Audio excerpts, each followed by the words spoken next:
From Jackson Hole for our audience worldwide, this is Bloomberg Surveillance on television and radio. We're sitting in front of the beautiful Grand Tetons, as we typically do in late August for the Fed's annual gathering. But this year, under the glare of the global spotlight, it feels different. Good morning. I'm Lisa Abramowicz alongside Tom Keene, and you can just feel the different air this year. Dramatically different. In 18 years here, it's one of like 07, 08. There's been a couple other years, but this is absolutely unique. And it's not that it's one thing unique. It's 4, 5, 6, 7 ideas that fold into the speech in 1 hour. We have the idea of the political potential interference or discussion. On the flip side, the economics of the moment, quite distinct. We came into 2022, the pain speech, there will be pain. 2023 from Fed Chair Jay Powell, he talked about operating under a cloudy sky. And then last year, the beginning of accommodation. Where are we now with the dual mandate in question? Well, the dual mandate's in question, and we don't know. We have James Bullard later, and he put the dot always at the bottom. Mike McKee's smarter about that than I am. But yes, it'll be about the framework. We're not going to get 50 beeps, 25 beeps raise rates. It may move the markets. That's true.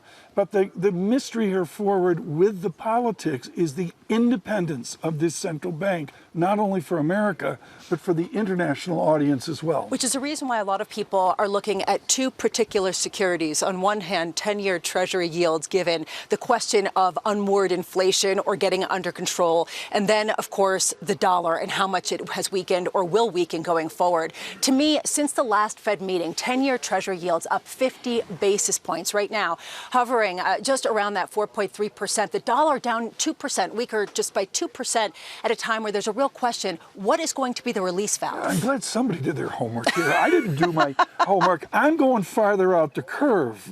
Susan Collins, Jim Bullard and others will say, don't do that. It doesn't matter. I'm sorry, the 10-year yield matters, but a 30-year bond through 5%, we're really not there yet. That will be important. And I look at the Japanese paper as an international litmus system with the own idiosyncratic Japanese story. I'm sorry, you have price down, yield up in too many places. Yeah, well, let's get to an incredible lineup, and we will be talking about that as well. Coming up this hour, do not miss this. Boston Fed President Susan Collins, Adam Posen of the Peterson Institute for the International View, Bundesbank President Joachim Nagel, and former Philly Fed President Patrick Harker. In the next hour, also, the incredible reaction to the speech, former Fed Vice Chair Rich Clarida, former St. Louis Fed President Jim Bullard, and Citi Wealth CIO Kate Moore. But first, our ace economics correspondent, Michael McKee, is here alongside us. Mike, what are we expecting to hear in this particular speech? Well, I think what you're going to get from Jay Powell is a bit of a pushback to market expectations that a rate cut is locked in, because you've got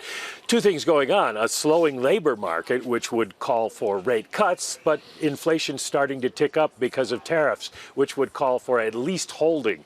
So where does he come down? The markets at this point are pricing in a rate cut. Does he want to push back, get them a little more flexible as we get more data? Yeah, and Mike, stand by, because we do have an incredible guest with us here on set. Joining us now, Boston Fed President Susan Collins, who has been in this meeting and coming here for what, 20 years, 20 some odd years? Absolutely. This one feels different, doesn't it?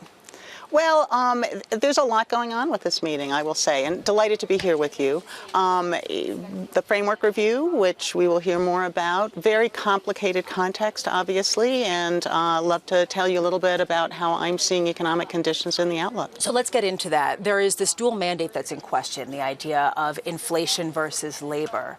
Where are you in the continuum of which you need to be most worried about? Well, you need to be, this is a time when you need to be looking at the balance. You need to be looking at all of it. And, you know, growth has been slowing recently, but at the same time, overall economic fundamentals are relatively solid. And that's a context in which it's not surprising to see the indicators being mixed. Some are stronger and some are a bit weaker. So you got to look at the whole picture and not focus too much on any one or two specific indicators. There's a lot of people who are concerned that you might be late getting to the economy if you wait for unemployment to rise significantly. On the other hand, you might see inflation rise fast. What about the compromise that's been floated by some people that you cut rate once and then you wait? Well, so you do have to be thinking about all of it. We cannot wait until all of the uncertainty is behind us. You got to make decisions in real time. So I think that part is true. It is a complex context for monetary policy because I see upside risks to inflation related to tariffs. We're already starting to see some of that, and downside risks on the labor market side. And so it's about balancing those features. And I don't get ahead of a decision that we're going to make 4 weeks from now. We're going to see data in between now and then, but it's going to be about balancing those to really offset our risks and focus on both sides of that mandate. Well, I know data is important, but it's also backward-looking. So what are companies in your district telling you about their plans for both employment and prices? Yeah, absolutely, because I do think that complementing all of the statistical analysis that we are always, I'm a total data geek, right? You got to be in this role. With what we're hearing is really important. And what I'm hearing is pretty consistent with what I'm seeing in the data, actually. And so on the labor market side, while the job growth has certainly slowed, it's somewhat more concentrated. At the same time, a number of those indicators are quite healthy, and so on that side of it, there, I think that there are arguments for taking a bit more time. But I'm very focused on how those downside risks are evolving. And then on the inflation side, what I'm hearing is that early days in terms of the impact of tariffs coming through into prices over time for a number of different reasons. So what I'm hearing from firms around my district, which is most of New England, and what we're seeing in the data as we do that analysis at the Boston Fed are pretty much telling a similar story from that context. I was looking at where inflation was the last time that we were here and heard a Jackson Hole speech versus now, and it's crept higher. It's gone in the wrong direction when you look at CPI. It's basically ground around the same place in core PCE. Why did there seem to be confidence before that inflation was on a sustainable path down to 2%? Why is it no longer? Well, that underlying inflation, I was quite confident a year ago that that trajectory was back down to restoring price stability. And in terms of what I hear around the district, high price level and concern about inflation is one of the number one things that I hear about, which is one of the reasons I'm so focused on the importance of that side of the mandate as well as maximum employment. But, the tariff impacts are significant. And we have done analysis in the Boston Fed, understanding that it's not just direct imports, but the range of goods and services that rely on imported intermediate goods as well.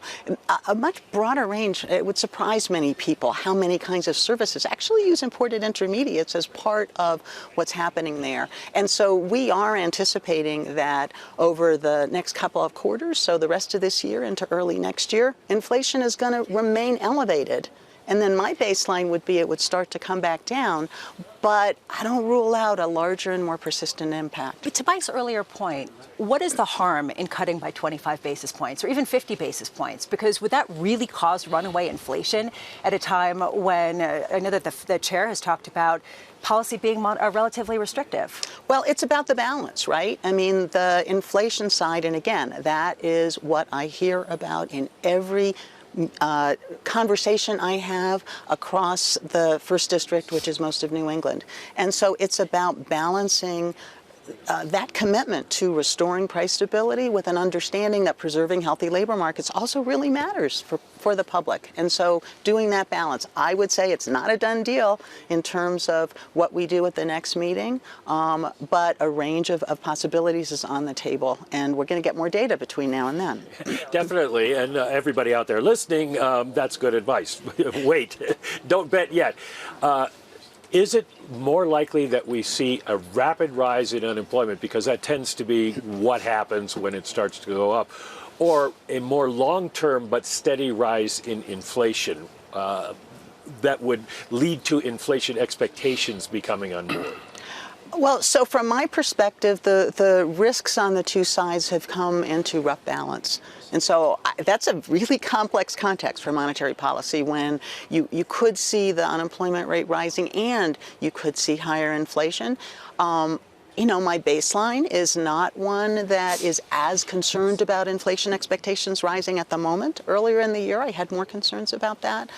I would say that at the moment, monetary policy is kind of modestly restrictive. That's actually appropriate for a period when inflation is elevated. We haven't brought back price stability, at which I'm totally committed to. But at the same time, there are those risks with the slower employment growth that could lead unemployment rates to rise, and balancing those risks. So I think at the moment where we are is appropriate. But if we start to see worsening labor market risks relative to inflation, then starting to dial back the restrictiveness would become appropriate. And Dr. Collins, I was going to ask you a bow tie question about the privilege of taking your PhD under Rudy Dornbush and what it means for the future of the dollar and that. Unfortunately, the economist Donald Trump is watching. Thank you, President Trump, for watching this morning. May I quote, "The United States is the, quote, hottest, unquote, country anywhere in the world. There is no other country that is even close. And just think 1 year ago, we were a, quote, all caps, dead country with no hope of ever seeing all caps greatness again. But that all changed on Election Day, November 5th, 2024. Many, including Ken Rogoff of your Harvard, line up and say, markets all-time high, economy okay, inflation edging up, bond markets speaking. Is the Fed too ex post right now? Does the Fed just have to wait because so many things are firing on all cylinders, as the president just noted? Well, you know, I am laser focused on the data and the range of data from what's happening in the relative short term to what the indicators are suggesting in terms of longer term trajectories. I think, as I said earlier, those underlying fundamentals are still quite healthy. Have we broken the disinflation vector here? Or do we sit at this Jackson Hole where we got a service vector and a goods vector nudging upwards? I think my baseline is, again, it's going to remain elevated for some time related to those tariffs, which are still unfolding. There's a lot of uncertainty with that. But it's possible that we'll see more persistence. There are a lot of unusual dimensions of behavior right now, which means that some of the history doesn't give us as much of an indicator of how things are going to unfold. We got to realize that. But again, we can't wait until all of that uncertainty is resolved before we make our decisions. Those fundamentals are still healthy, and keeping that balance in mind of the mandate that Congress gave us for price stability and maximum employment is where I will keep my focus. We just have about 30 seconds. What's Fed Chair Powell going to say? No one's listening.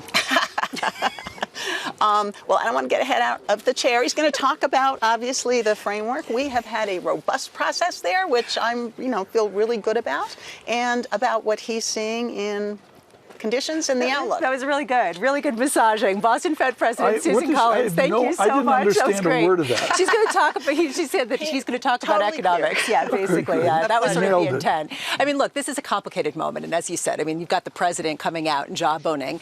At the same time, the economic story is really complicated here. That to me is what I keep saying. There's an ambiguity to it. Yeah, very much so. I've seen that from a number of people. But Kit Jukes at SocGen was brilliant today on that. Yeah. It's just hugely ambiguous. Which is a reason why I think all these different Fed officials have completely different views, as well as the economists and analysts. Coming up next, one of those views, Adam Posen of the Peterson Institute, will be joining us next. This is Bloomberg Surveillance on television and radio.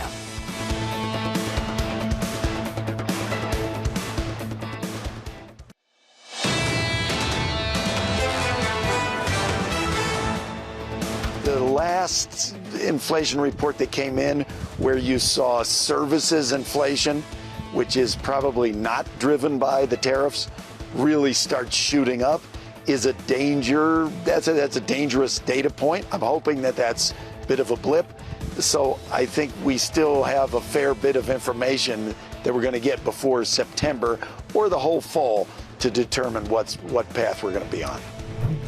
That is Chicago Fed President Austin Goolsbee. This is Bloomberg Surveillance on television and radio, live from Jackson Hole, Wyoming, ahead of a very different Jackson Hole speech from Fed Chair Jay Powell. Tom, to me, I'm watching markets right now and wondering how much they are potentially hinged for a pretty big move right now. Can we break 5 straight days of losses on the S&P? And do we see that sustained yield drop on the long end ahead of what a lot of people expect could be a hawkish move from this Fed chair? Well, we might have the speech and be a hawkish move, but the answer is we don't know, we don't know, we don't know, and we're going to go line by line in the speech. I am going to use the fixed income market as a litmus paper, not only the 2-year, but curve steepening. I'm going to go to 2s 30s, not the vanilla 2s 10s. Adam Posen taught me how to do that. And the answer is I'm watching the 30-year bond.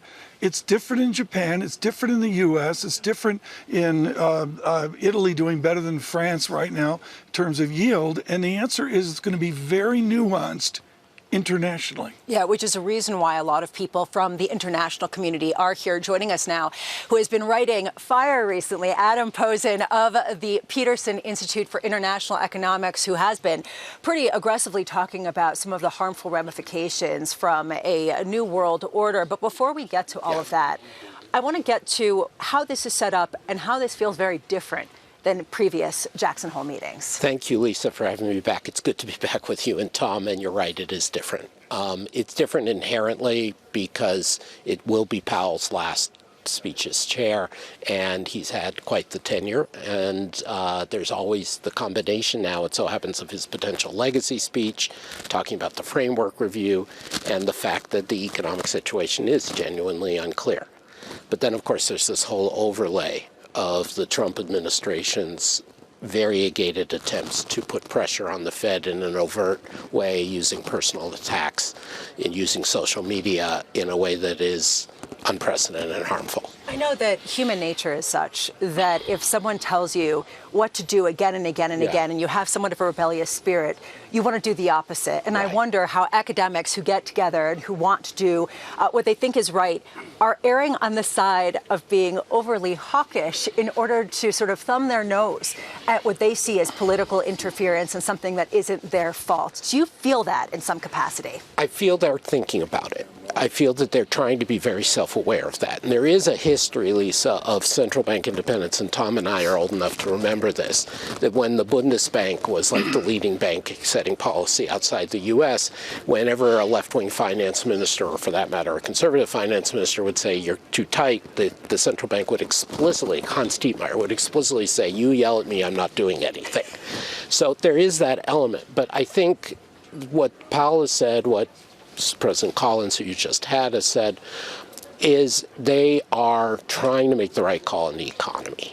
And in the end, I think, if anything, they're going to bend over backwards to not be hawkish today, because they want to show that no matter what the Trumpies do, they're going to make the call on the basis of the economy. Adam Posen with us for the Peterson Institute, as we welcome all of you worldwide. Good morning on Bloomberg Radio and on Bloomberg Television as well. To cover this for you in the limited time that we have, Dr. Posen's essay in Foreign Affairs days ago sets the table for a post-American world. Dr. Posen, of course, channeling the economist Joni Mitchell from 1970. It was good of you to end the essay looking at a parking lot with the lights turned out. In the 70s, the inflation was 6.8%. We've been running 3-ish, 4-ish, depending how Jason Furman measures it for me. The answer is, do you fear an inflation back to the time of Big Yellow Taxi? Yeah. Tom, thank you. I know you curate foreign affairs articles for your audience, and I'm grateful you've picked up on mine. And I think people have been missing the big picture. This is an economic regime change. It's not just the tariffs. It goes to the 30-year bonds and the international flows that you were talking about. And so is inflation going to get out of hand? No. Ultimately, no matter who succeeds Powell, who Trump appoints, they'll be forced to turn around if it gets big. But what you're going to get is the stuff we saw in the early 80s. You're going to get a steeper yield curve. You're going to get a higher yield curve. You're going to get risk premium. You're going to get more out of the dollar. Right. Can we go all nerd now? Please. What were we doing before? They're awakening the tent, right? Come on. They're awakening Carry the tent. on. All right. Full Go nerd with Adam Posen. Buried in the middle of every sit my textbook, key. chapter 20 or so, is in a chapter on insurance. Your essay is that we've given up the ghost of us being the insurer for the world in the 70s, in the 60s, post-World War II. Can we recover after Trump back to an insured world where they trust America to be the insurer? Just as some foreign policy types talked about after Vice President Vance at the Munich summit and all the stuff against NATO, you don't do it in a day. If the president realizes the mistake, if the Congress steps up, if there's an election and it changes, we can go back. But you have to think of it like Germany or Japan after the war. You have to rebuild trust. You have to invest. And the longer this goes on, the longer the U.S. ceases to provide the kinds of insurance that it did, other countries self-insure. And so they take money out of the dollar, they invest in different institutions, they make different trade deals, they try to build things up. So the longer it goes, the harder it's going to be to turn it back. And everybody's worse off, including the U.S., but they make the best of it they can. That's the big picture as you see it. Some people would say that this was already fracturing in other ways heading into this, and we saw that in the post-pandemic reality. But shifting to the inflation side that Tom so rightly picked up on, if the Fed does cut by 25 or 50 basis points now, and you do see inflation pick up materially, what do you see as the risk that they have to hike materially next year? Something that Ken Rogoff has talked about. Well, I mean, nothing against Ken, but you and I have been talking about this on your show for a year and a half. All right, you were first. Carry on. No, but anyway, but so I'm aligned with the brilliant Rogoff. I think they have a reversal built in at this point, because essentially they're gambling on the fact that the R-star hasn't risen. They're gambling on the fact that the recessionary effects of the tariffs and the anti-migration will more than offset the inflationary effects. They're gambling on the fact that long-term inflation expectations will remain fully anchored, which, amidst everything else, after the last few years and after the attacks on the Fed, seems like a bad gamble. And ultimately, they're gambling on the fact that the pass-through of these things is going to be very limited, which gets us back to Tom's 70s analogy. At the same time, if you look at the unemployment rate of young adults, 16 to 24, it's 10%. It's the highest it's ever been outside of a recession. You see an increasing number of people remaining on jobless claims, receiving those rolls because they cannot get a job. Doesn't the labor market worry you at this point? It does, but that's different from what you and I were just talking about, Lisa. This is what happens when you run a terrible policy mix, when you get stagflation, is you have no good choice, and then you're stuck worrying about inflation despite the fact people are suffering. This is the problem. It's not because there aren't going to be problems and aren't already problems in the labor market. It's because the inflation threat is worse at this point. And if the Trump administration hadn't done all the things it had done, we wouldn't be facing this terrible trade-off. I noticed last night, I looked at the Nielsen ratings, and there were 2 people listening in Wyoming as the Red Sox beat the Yankees. It was me and Adam. We were sitting in our little, he was in a pup tent, I'm in a little bigger tent, and we were listening to the Red Sox on our radio. Oh yeah, this is your transistor radio that you have? I think everyone's buying that out here. They're sort of really good. Do they have a chance? Is that all you want to know today? Of course they have a chance. Okay. They always have a chance.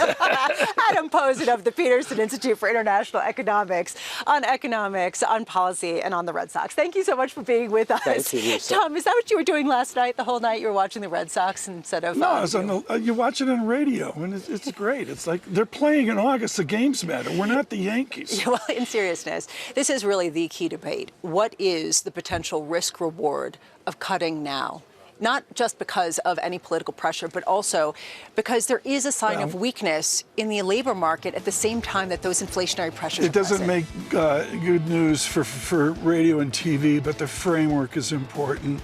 They did a framework a couple of years ago. They're going to change it, and maybe they change it with a new humility. Yeah, well, we'll be talking about the framework. We'll also be talking about the German central bank coming up with the Bundesbank president, Joachim Nagel. This is Bloomberg Surveillance.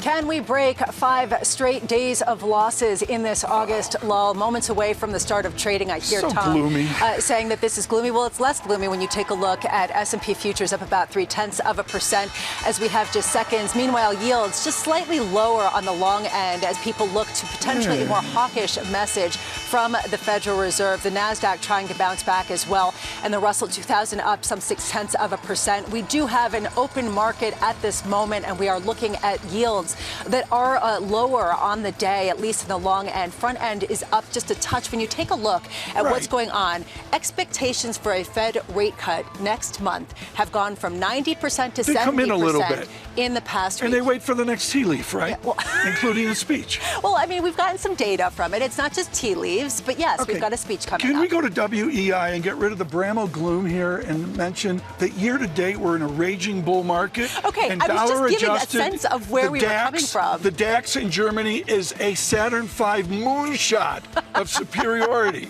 Well, we're going to be talking in just a minute with someone who has watched that all happen with the recovery. I will just say, I have been talking about how the S&P is up 13% since the last time we were here, and that the Nasdaq's up 18%, and this has been absolutely a really strong market pretty much across the board. It's been a strong market, and of course that's part of the issue of why are we cutting 20. The 50 beep rate cut, that all went away. Yeah, like that's absolutely not in the market at all. But again, I would say all in all, it's looking at equities, bonds, currencies, commodities, and we are in an August doldrums, which is going to end at 10:01 Wall Street time. Well, maybe. This morning. We'll see. I mean, we've seen some speeches that have left it in doldrums. I don't think this time around, though, and I think that's going to be important. One thing that's been interesting is the euro versus the dollar has strengthened about 4% since the last time we were here in Jackson Hole. And someone who's been watching that, but also watching their own central bank policy, as someone who has made the 11, 12, 13-hour trek, I'm guessing it's probably somewhat longer than that. Bundesbank President Joachim Nagel, who sits alongside us. Joachim, so great to have you here. Good morning. Thank you so much for being here. I want to start with a sort of overlay that makes this Jackson Hole different. It feels like there is the question of central bank independence that no one really wants to talk about, but is something that's very much at the forefront of your mind. How important was that question in your decision to make the trek out to Jackson Hole? I think, as always, the Jackson Hole conference is a very important conference for central bankers, but maybe this year even more important. And when it comes to central bank independence, this is the DNA of good monetary policy. This is the conditio sine qua non to do what we have to do to fulfill our mandate to achieve price stability.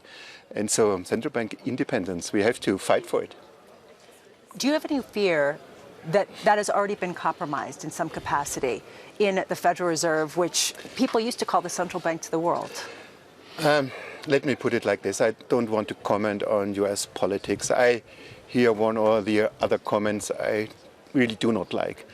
But just to point out, to give you maybe a kind of a reminder when it comes to the history of my country, Germany, going back to 1948, and we are grateful to the United States that you gave us an independent central bank. This was the starting point for the famous German Wirtschaftswunder.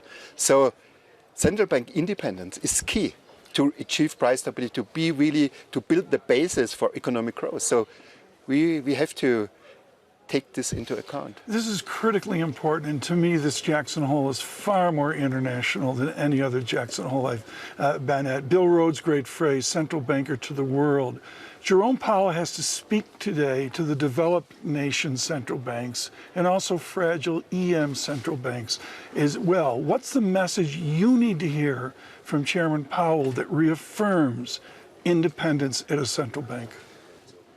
Jay Powell gave many important, relevant speeches here in Jackson Hole. And this year, I guess for him, it's a very important meeting. It's his last meeting in this role, giving such a speech. And what I expect from him, he is an outstanding, excellent central banker. And what I expect from him to deliver a clear message on price stability, the mandate of central banking, and this is price stability. And so he gives us this certainty we need in a very complicated world. I want to ask this question. Bill called me up this morning and said, let's get Nagel in trouble. So here we go. I want you to talk making him nervous. I want you to talk not about American exceptionalism, but from where we sit. There's Leica exceptionalism, Mercedes exceptionalism, everything of Germany that we know. Tell us now about the future of German exceptionalism that you have to steer forward with monetary policy. I think Germany, we are in a situation, this is definitely not an easy one.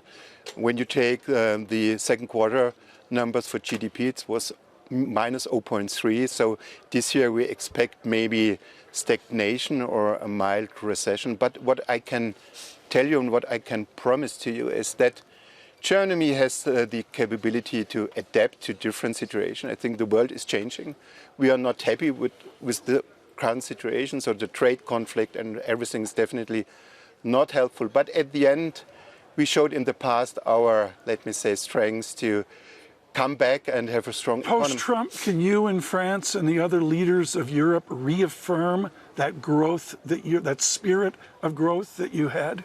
I guess we do something in the moment. We are going in the direction that you alluded to. We have structural reforms.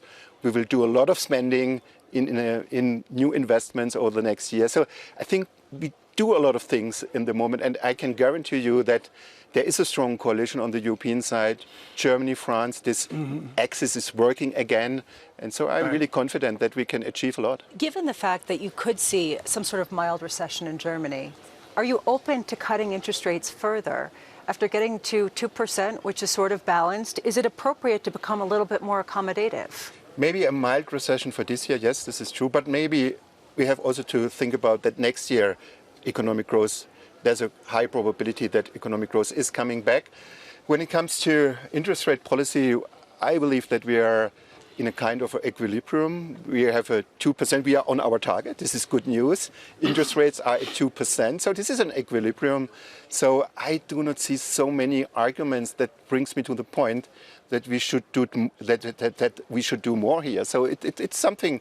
So I believe that inflation is not the point anymore.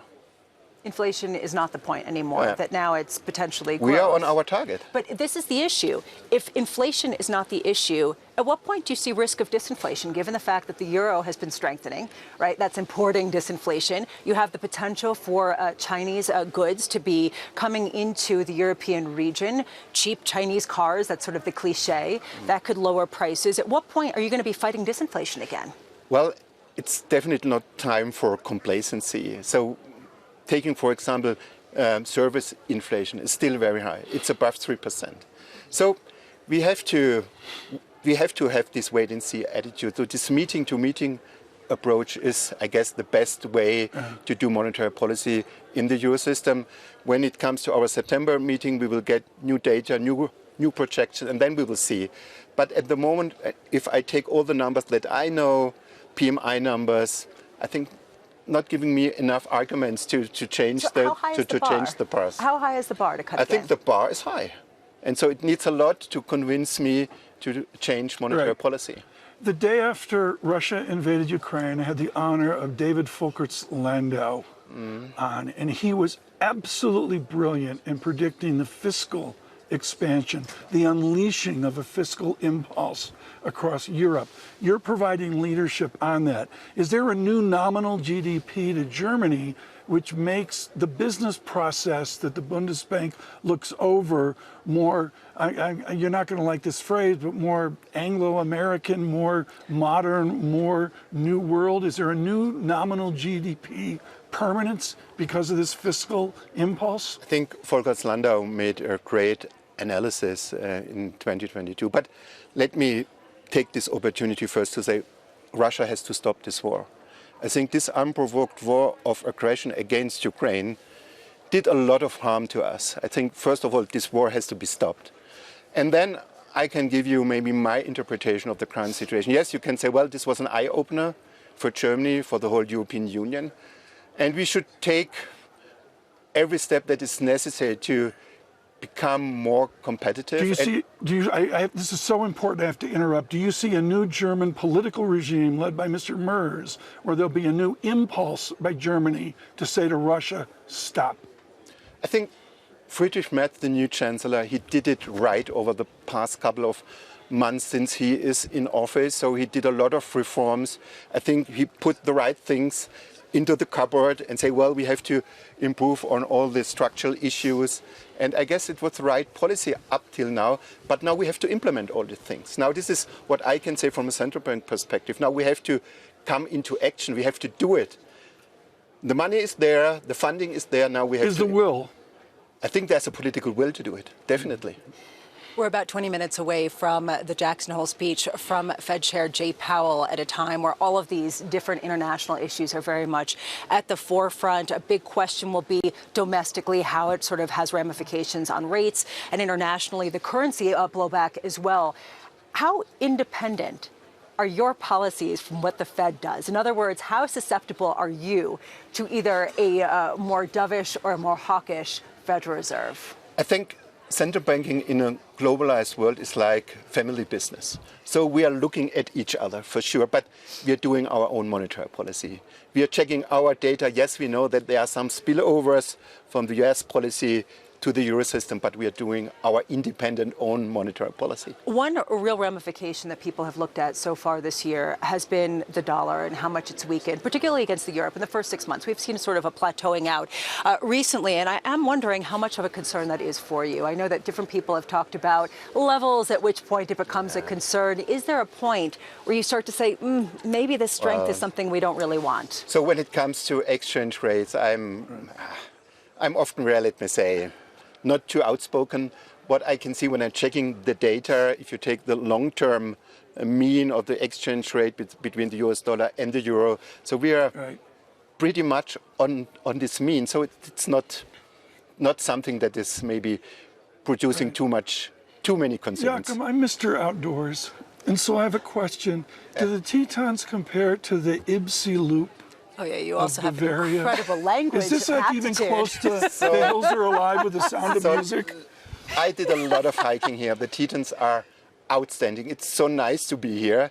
And now I have to go back to the conference. It is a little bit something you are allowed to see the nice scenery, but listening to a great speech that I expect from Governor Powell. But you can be very proud to have this Teton Mountains here in the United States. Commensurate diplomat to just avoid talking about the Alps and how gorgeous they are, but definitely but you have to come to Bavaria. It is so nice We'd there. like to do a surveillance remote from there. I would agree, actually, and we'll sing. I hope you will. I hope you will invite me. I hope you will invite me. Absolutely. Look out for that one. Bundesbank President Joachim Nagel. I'm thinking October. Thank you so much for being here. And we'll see you so in the Alps when we're singing The Hills Are Alive with the sound of music. Right now, we are just 18 minutes away from that key Fed speech. Coming up next, don't miss this. Patrick Harker, former Philadelphia Fed president, as we look at a market that's calm, up about 0.5% now on the S&P, and yields just slightly lower on the 10-year, 4.3% on the dot. This is Bloomberg Surveillance on television, on radio.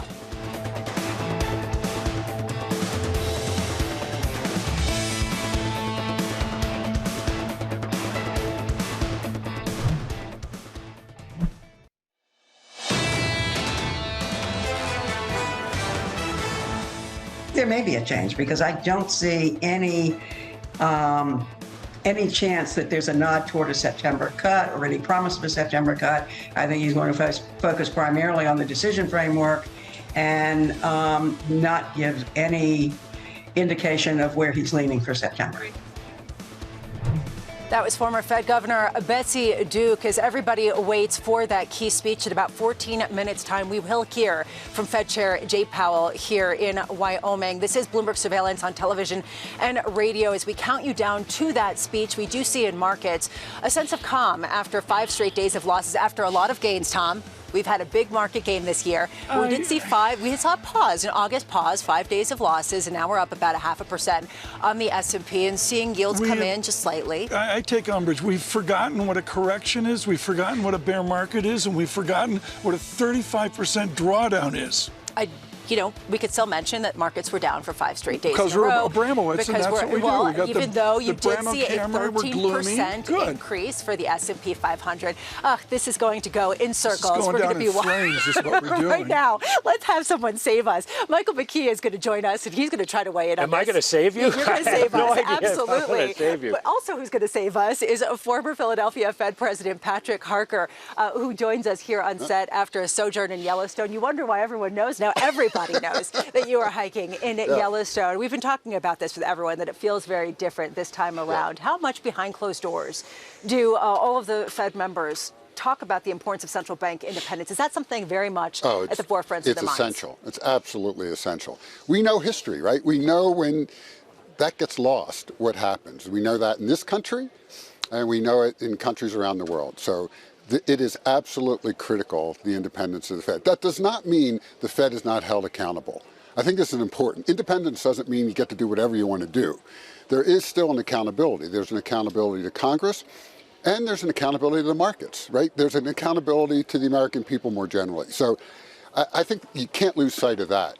There is an argument that ultimately, if there is a policy on the Fed, whether it's response to political pressure or not, to ease now, and then inflation picks back up, the markets will be the ultimate arbiter, right? That ultimately you will see some sort of market reaction that will be a natural check on whatever that is. Do you ascribe to that? Yes, the bond markets. I mean, I look at the bond markets. Equities, you know, they're choppy. They're always choppy. The fixed income folks, they're making longer term decisions. And so that's what I watch. And I think that's right. They will police the Fed in some ways, because monetary policy flows through the markets. That's the implementer of monetary policy, not the Fed. The Fed moves one rate, the overnight rate. It's the markets that make monetary policy work. So today, Jay Powell gets up with the markets anticipating a rate cut. Yeah. What does he say? Does he care what the markets are doing right now? Does he make the point that there's a lot of data? Does he open the door to a rate increase? Yes. Or cut. The answer is yes to all those things. I think Jay will be cautious. I think he will try to, my own sense, move things more to neutral. That is, there's a possibility of a September cut. I mean, if I think back these 7 weeks ago when I left the Fed, my last SEP, I had 2 rate cuts in for this year. I think that's still appropriate. There's one other tool, though, that he's not going to signal, which I think is important to put on the table, which is the balance sheet, right? We're talking about the rate cut, but the balance sheet runoff, my own view is I think the Fed should stop the runoff now, right? And that's a signal that we want to sit here and see how things play out. And then maybe in September a cut or later. But I think the balance sheet, we often forget about it. Again, it's small now because we slowed the rate, but it's still there. And I think it's an important signal that we want to sit and wait. We're entering a period I'm worried about. It feels, it's not the 70s, but it does feel like stagflation light, right? It doesn't feel great. When I talk to my contacts, there's something that just doesn't feel right. Well, what's the balance of risks right now? Because we've heard a lot of your former colleagues say we're worried about the labor market, but it still seems to be solid. We're worried about inflation, although it's only ticked up a little bit. We think it might in the future. So I'm more worried about inflation in some ways because the labor market numbers are hard to discern right now. You think we're shrinking the labor force in some ways, right? And so we're keeping unemployment steady-ish. It's going to tick up, but steady-ish. So we're not going to see those big numbers of 100,000, 200,000 jobs. Part of it is because the labor market's shrinking. We are mourning here at this Jackson Hole a wonderful guy, Charlie Plosser. Yes, we are. Just died. He was head of the Philadelphia Fed before you. I want you to recapitulate here right now, freshwater optimism about the American economic experience that was with Finn Kinlan, Ned Prescott, and Charlie Plosser in Real Business Cycle Theory. Explain how that innovation isn't going to go away, even with the political intrusion of the moment. No, I mean, Charlie was one of my mentors, and I just have tremendous respect for him. I was a director of the Fed when he was president, so I got to know him well. I knew him as a business school dean when I was a business school dean. He made tremendous contributions to education, to economics, and not just in macroeconomics, but economics more broadly. And so he's going to be really missed. And he was an incredibly strong and powerful voice for Fed independence. Speak about centrist America, centrist Republicans, centrist Democrats that took, within the criticisms of RBC, said, you know what, this is about America and this is about our spirit. Is that at risk right now? Yeah, so people would ask, what am I, a hawk or a dove? And I'd say I'm an eagle because I'm from Philadelphia. But now... I don't get it. Oh, God. Ask people from Kansas City. They'll tell you all about it. Ooh, sick burn. But I consider myself right now a radical pragmatist, a radical centrist. We've got to get the center to rise up. in the spirit of what Charlie and his colleagues did, and reaffirm the centrality of markets, reaffirm the centrality of democracy. Those two go hand in hand. Human agency is what it's all about. So we're about 7 minutes ahead of this speech, and one thing that you talked about a year ago when we were sitting here was something that stuck in my mind for the rest of the year, which is that at this point you are looking at anecdotes with almost more importance than the hard data, that gave you a more real-time view of things. How much is that even more so now, given some of the questions around, forget the politics of the moment, just the collection of data, the surveys that people aren't responding to, things of that nature? Oh, yeah, just look at employment, right? You have the establishment survey, the household survey. Those two aren't quite adding up. There's a lot of choppiness in that data right now. And so, yeah, you have to take that data seriously. And you have to be careful not to make anecdotes data, right? But you do need to listen to what people are saying. And people right now are sitting on their hands. What I'm hearing from lots of people is, I need to let some of this uncertainty. Now, the only exception to that are data centers, right? It's roaring ahead. The only problem is we don't have enough power to power these data centers. But there are areas of the economy that are growing, but a lot of people are just waiting. Can I note here, Mike wants to get a question in. The temperature's dropped since we started live. Oh, it feels warmer than usual. It's gone 43 I'm not complaining. Do we expect snow today? Oh, my gosh. It is actually warmer than usual. Tom is not an outdoorsman. Yeah. 42 degrees. You can see Pat sitting there just in his sport coat. Yeah, He's understatement fine. of the We're year. all Carry fine. on. I want to ask you about the framework review, which is something that Mr. Powell is likely to talk about today. What's the most important change that they are likely to make? If you read the framework review, it was written in a period where we thought interest rates were going to be zero or low forever, right? And inflation was going to be under 2%. And so there was that color to the previous review. That's all going to be taken out, obviously. And I hope that I haven't seen the final, right? But I hope that they then emphasize more a balanced approach and more principles as opposed to tactics. Right? We don't need to get into the details of the tactics. That's what the committee does. They need to reassert the principles of the dual mandate. Well, going forward, under whatever new framework they have, do you think they can eliminate some of the risk that we saw coming into 2020 when Jay Powell here unveiled the last framework, which less than a year later was being junked because of COVID? Yeah, I get this question a lot. Like, before I went into every meeting, FOMC meeting, did I review the framework and that guided my decisions? The answer was no, right? You face the situation you have in front of you and you deal with the cards you're dealt with. And so the framework provides a broad sense of where the committee needs to go, but day to day, meeting by meeting, it does not drive the decision. Wait, this is too important. This is breaking news. Do you read the Fed minutes? Yeah. Wow, redhead. I was in there, yeah. Exactly, of course. He actually listens, too. I am wondering, though, what the risk-reward here is, and just to sort of crystallize the moment, what the harm would be of cutting by 25 or 50 basis points. And you talked about how you penciled that in. It wouldn't be that big of a deal. Are we just making these big, grand pronouncements about the same thing, that essentially it might make sense to cut on the margins, but not necessarily go wholesale to 1%? I mean, is that essentially what everyone seems to be coalescing around? I don't see how you would go 1%, right? I mean, that's just simply not in the cards. 25 basis points, what matters is not the number, but the signal it sends, right? Because what the Fed is, because it's 25 basis points going to move the 10-year? No, not really. The market's going to move the 10-year. It's more the signal of where the Fed thinks the economy is, right, and where it's going. That's why I like the idea of pausing the balance sheet runoff as a signal. These are signals, not actual, they're not going to be reflected in people's mortgage rates or credit card rates. Before we let you go, how much are people talking about who's going to come in to replace Fed Chair Jay Powell? Well, all the time. You guys are talking about it all the time. I mean, among the Fed members. Yeah, that I don't know. I mean, I haven't really, part of my deal when you leave the Fed is you have to sort of stay on the sidelines for a while. I mean, obviously people are concerned about that. It's a very important position for this country. And so, yeah, I'm cheering that for the team that's making this selection, that they make the right choice. Patrick Harker, thank you so much for being here. Really appreciate it, and I guess go Eagles.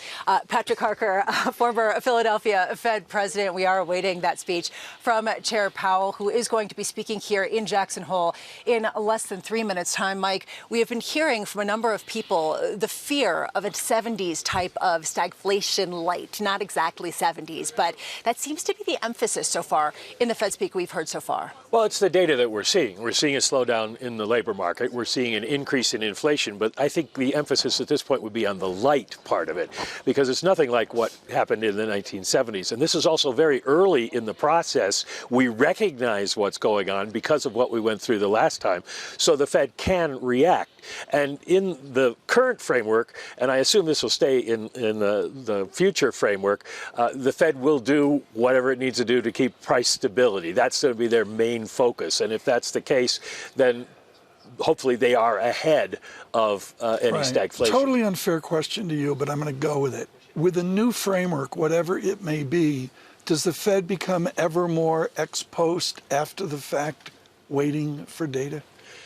It's going to depend on how you define it, because what the Fed is going to do is take out the idea that we're going to make policy based on what we think is going to happen. And they're going to say, we're going to look at all the data that comes in. So it could be ex post, or it could be just consensus. Do the dots stay?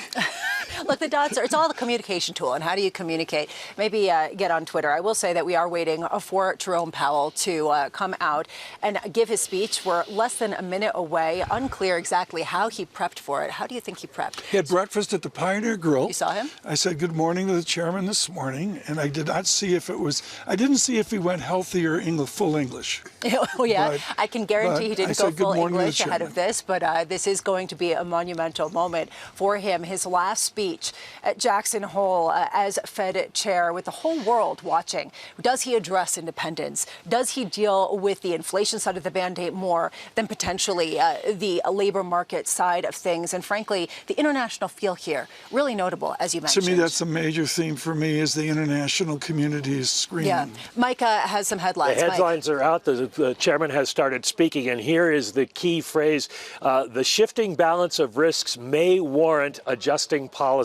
That's going to get Wall Street's attention because it's opening the door to a rate cut.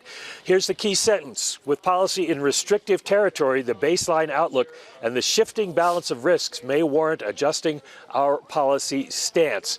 The Fed is also announcing its new framework, which is pretty much as we were just talking about with Pat Harker, dropping the reference to the effective lower bound, eliminating the inflation makeup strategy, committing to contain inflation expectations and concern about labor market shortfalls. But the key here is that there are downside risks to employment, the Fed chairman says. The inflation outlook is that it will rise, but perhaps at a slower pace. So right now we are looking at Fed that has the door open for a September 17th cut. And I guess, Lisa, we're probably going to see the long end and the short end reacting here. Well, let's pull that up right now. You do see an absolute catering in yields on the heels of this opening up to the potential for rate cuts coming out. The downside risks to employment are rising. What you can see also rising. The S&P 500 now up 1.3%. Yields down 8 basis points on the long end for the 10-year, even more for the 2-year. And looking at the inflation-adjusted yield, the 10-year real yield comes in 6 basis points. That is substantial. It's still within the range, but at 1.86%, it's a real reversal towards a presumption of Fed accommodation. Yeah, and this comes at a time where there is this question of how they are going to message this, given that inflation has remained above that 2% target since 2021. Mike, do we hear anything about why this is a Fed willing to look through that kind of inflation?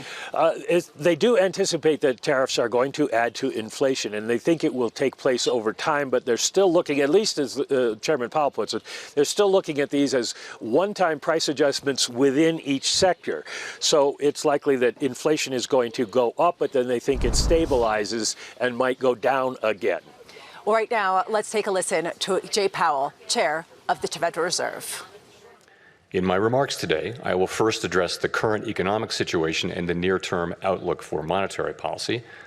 I will then turn to the results of our second public review of our monetary policy framework as captured in the revised Statement on Longer Run Goals and Monetary Policy Strategy that we released today.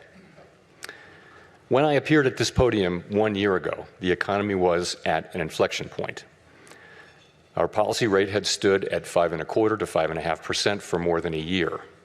That restrictive policy stance was appropriate to help bring down inflation and to foster a sustainable balance between aggregate demand and supply. Inflation had moved much closer to our objective, and the labor market had cooled from its formerly overheated state.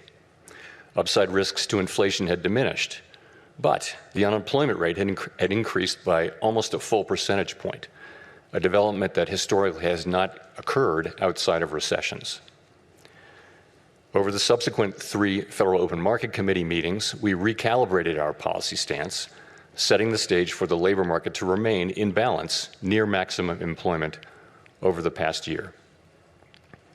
This year, the economy has faced new challenges. Significantly higher tariffs across our trading partners are remaking the global trading system. Tighter immigration policy has led to an abrupt slowdown in labor force growth. Over the longer run, changes in tax, spending, and regulatory policies may also have important implications for economic growth and productivity. There is significant uncertainty about where all of these policies will eventually settle and what their lasting effects on the economy will be. Changes in trade and immigration policies are affecting both demand and supply. In this environment, distinguishing cyclical developments from trend or structural developments is difficult. This distinction is critical because monetary policy can work to stabilize cyclical fluctuations, but can do little to alter structural changes. The labor market is a case in point. The July employment report, released earlier this month, showed that payroll job growth slowed to an average pace of only 35,000 per month over the past 3 months, down from 168,000 per month during 2024. This slowdown is much larger than assessed just a month ago, as the earlier figures for May and June were revised down substantially. But it does not appear that the slowdown in job growth has opened up a large margin of slack in the labor market, an outcome we want to avoid. The unemployment rate, while edging up in July, stands at a historically low level of 4.2% and has been broadly stable over the past year. Other indicators of labor market conditions are also little changed or have softened only modestly, including quits, layoffs, the ratio of vacancies to unemployment, and nominal wage growth. Labor supply has softened in line with demand, sharply lowering the break-even rate of job creation needed to hold the unemployment rate constant. Indeed, labor force growth has slowed considerably this year with the sharp fall-off in immigration, and the labor force participation rate has edged down in recent months. Overall, while the labor market appears to be in balance, it is a curious kind of balance that results from a marked slowing in both the supply of and demand for workers. This unusual situation suggests that downside risks to employment are rising. And if those risks materialize, they can do so quickly in the form of sharply higher layoffs and rising unemployment. At the same time, GDP growth has slowed notably in the first half of this year to a pace of 1.2%, roughly half the 2.5% pace in 2024. The decline in growth has largely reflected a slowdown in consumer spending. As with the labor market, some of the slowing in GDP likely reflects slower growth of supply or potential output. Turning to inflation, higher tariffs have begun to push up prices in some categories of goods. Estimates based on the latest available data indicate that total PCE prices rose 2.6% over the 12 months ending in July. Excluding the volatile food and energy categories, core PCE prices rose 2.9%, above their level of a year ago. Within core, prices of goods increased 1.1% over the past 12 months, a notable shift from the modest decline seen over the course of 2024. In contrast, housing services inflation remains on a downward trend, and non-housing services inflation is still running at a level a bit above what has been historically consistent with a 2% inflation. The effects of tariffs on consumer prices are now clearly visible. We expect those effects to accumulate over coming months with high uncertainty about both timing and amounts. The question that matters for monetary policy is whether these price increases are likely to materially raise the risk of an ongoing inflation problem. A reasonable base case is that the effects will be relatively short-lived, a one-time shift in the price level. Of course, one time does not mean all at once.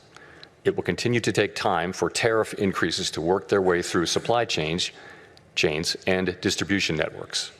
Moreover, tariff rates continue to evolve, potentially prolonging the adjustment process. It's also possible, however, that the upward pressure on prices from tariffs could spur a more lasting inflation dynamic, and that is a risk to be assessed and managed. One possibility is that workers who see their real incomes decline because of higher prices demand and get higher wages from employers, setting off adverse wage price dynamics.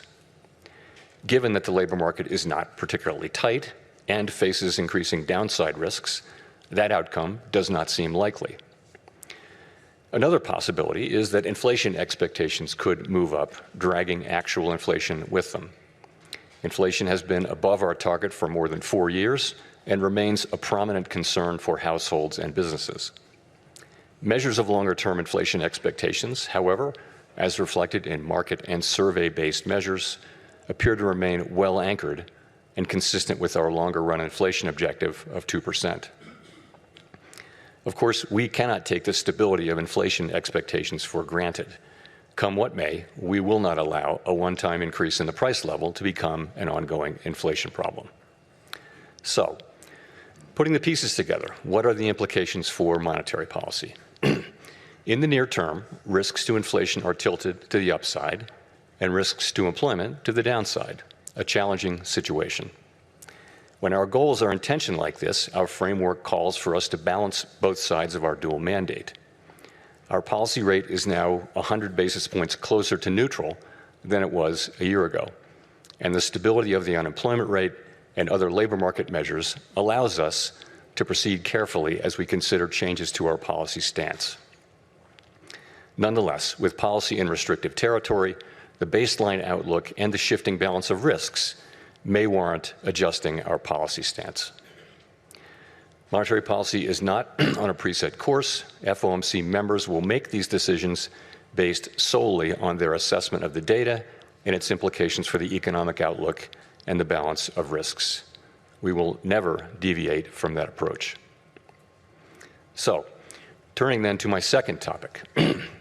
Our monetary policy framework is built on the unchanging foundation of our mandate from Congress to foster maximum employment and stable prices for the American people. We remain fully committed to fulfilling our statutory mandate, and the revisions to our framework will support that mission across a broad range of economic conditions. Our revised statement on longer-run goals and monetary policy strategy, which we refer to as our consensus statement to save time, describes how we pursue our dual mandate goals. It is designed to give the public a clear sense of how we think about monetary policy, and that understanding is important both for transparency and accountability, and for making monetary policy more effective. The changes we made in this review are a natural progression grounded in our ever-evolving understanding of our economy. We continue to build upon the initial consensus statement adopted in 2012 under Chairman Ben Bernanke's leadership. Today's revised statement is the outcome of the second public review of our framework, which we conduct at 5-year intervals.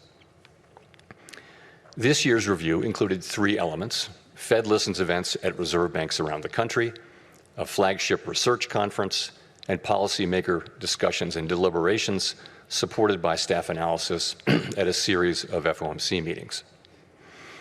In approaching this year's review, a key objective has been to make sure that our framework is suitable across a broad range of economic conditions. At the same time, the framework needs to evolve with changes in the structure of the economy and our understanding of those changes. The Great Depression presented different challenges from those of the Great Inflation and the Great Moderation, which in turn are different from the ones we face today. At the time of the last review, we were living in a new normal, characterized by the proximity of interest rates to the effective lower bound, or ELB, along with low growth, low inflation, and a very flat Phillips curve, meaning that inflation was not very responsive to slack in the economy. To me, a statistic that captures that era is that our policy rate was stuck at the ELB for 7 long years following the onset of the global financial crisis in late 2008. Many here will recall the sluggish growth and painfully slow recovery of that era. It appeared highly likely that if the economy experienced even a mild downturn, our policy rate would be back at the ELB very quickly, probably for another extended period. Inflation and inflation expectations could then decline in a weak economy, raising real interest rates as nominal rates were pinned near zero. Higher real rates would further weigh on job growth and reinforce the downward pressure on inflation and inflation expectations, triggering an adverse dynamic. The economic conditions that brought the policy rate to the ELB and drove the 2020 framework changes were thought to be rooted in slow-moving global factors that would persist for an extended period. And they might well have done so, if not for the pandemic. The 2020 consensus statement included several features that addressed the ELB-related risks that had become increasingly prominent over the preceding 2 decades. We emphasized the importance of anchored inflation, longer-term inflation expectations to support both our price stability and maximum employment goals. Drawing on an extensive literature on strategies to mitigate risks associated with the ELB, we adopted flexible average inflation targeting, a make-up strategy to ensure that inflation expectations would remain well anchored, even with the ELB constraint. In particular, we said that following periods when inflation had been running persistently above 2%, appropriate monetary policy would likely aim to achieve inflation moderately above 2% for some time. In the event, rather than low inflation in the ELB, the post-pandemic reopening brought the highest inflation in 40 years to economies around the world. Like most other central banks and private sector analysts, through year-end 2021, we thought that inflation would subside fairly quickly without a sharp tightening in our policy stance, as this slide will show. When it became clear this was not the case, we responded forcefully, raising our policy rate by 5.25 percentage points over 16 months. That action, combined with the unwinding of pandemic supply disruptions, contributed to inflation moving much closer to our target without the painful rise in unemployment that has accompanied previous efforts to counter high inflation. This year's review considered how economic conditions have evolved over the past 5 years. During this period, we saw that the inflation situation can change rapidly in the face of large shocks. In addition, interest rates are now substantially higher than was the case during the era between the global financial crisis and the pandemic.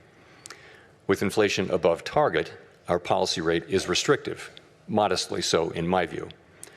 We cannot say for certain where rates will settle out over the longer run, but their neutral rate may now be higher than during the 2010s, reflecting changes in productivity, demographics, fiscal policy, and other factors that affect the balance between saving and investment. During the review, we discussed how the 2020 statement's focus on the ELB may have complicated communications about our response to high inflation.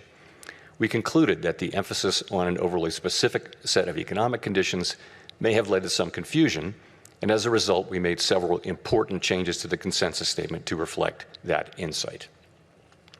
First, we removed language indicating that the ELB was a defining feature of the economic landscape. Instead, we noted that our monetary policy strategy is designed to promote maximum employment and stable prices across a broad range of economic conditions. The difficulty of operating near the ELB remains a potential concern, but it is not our primary focus.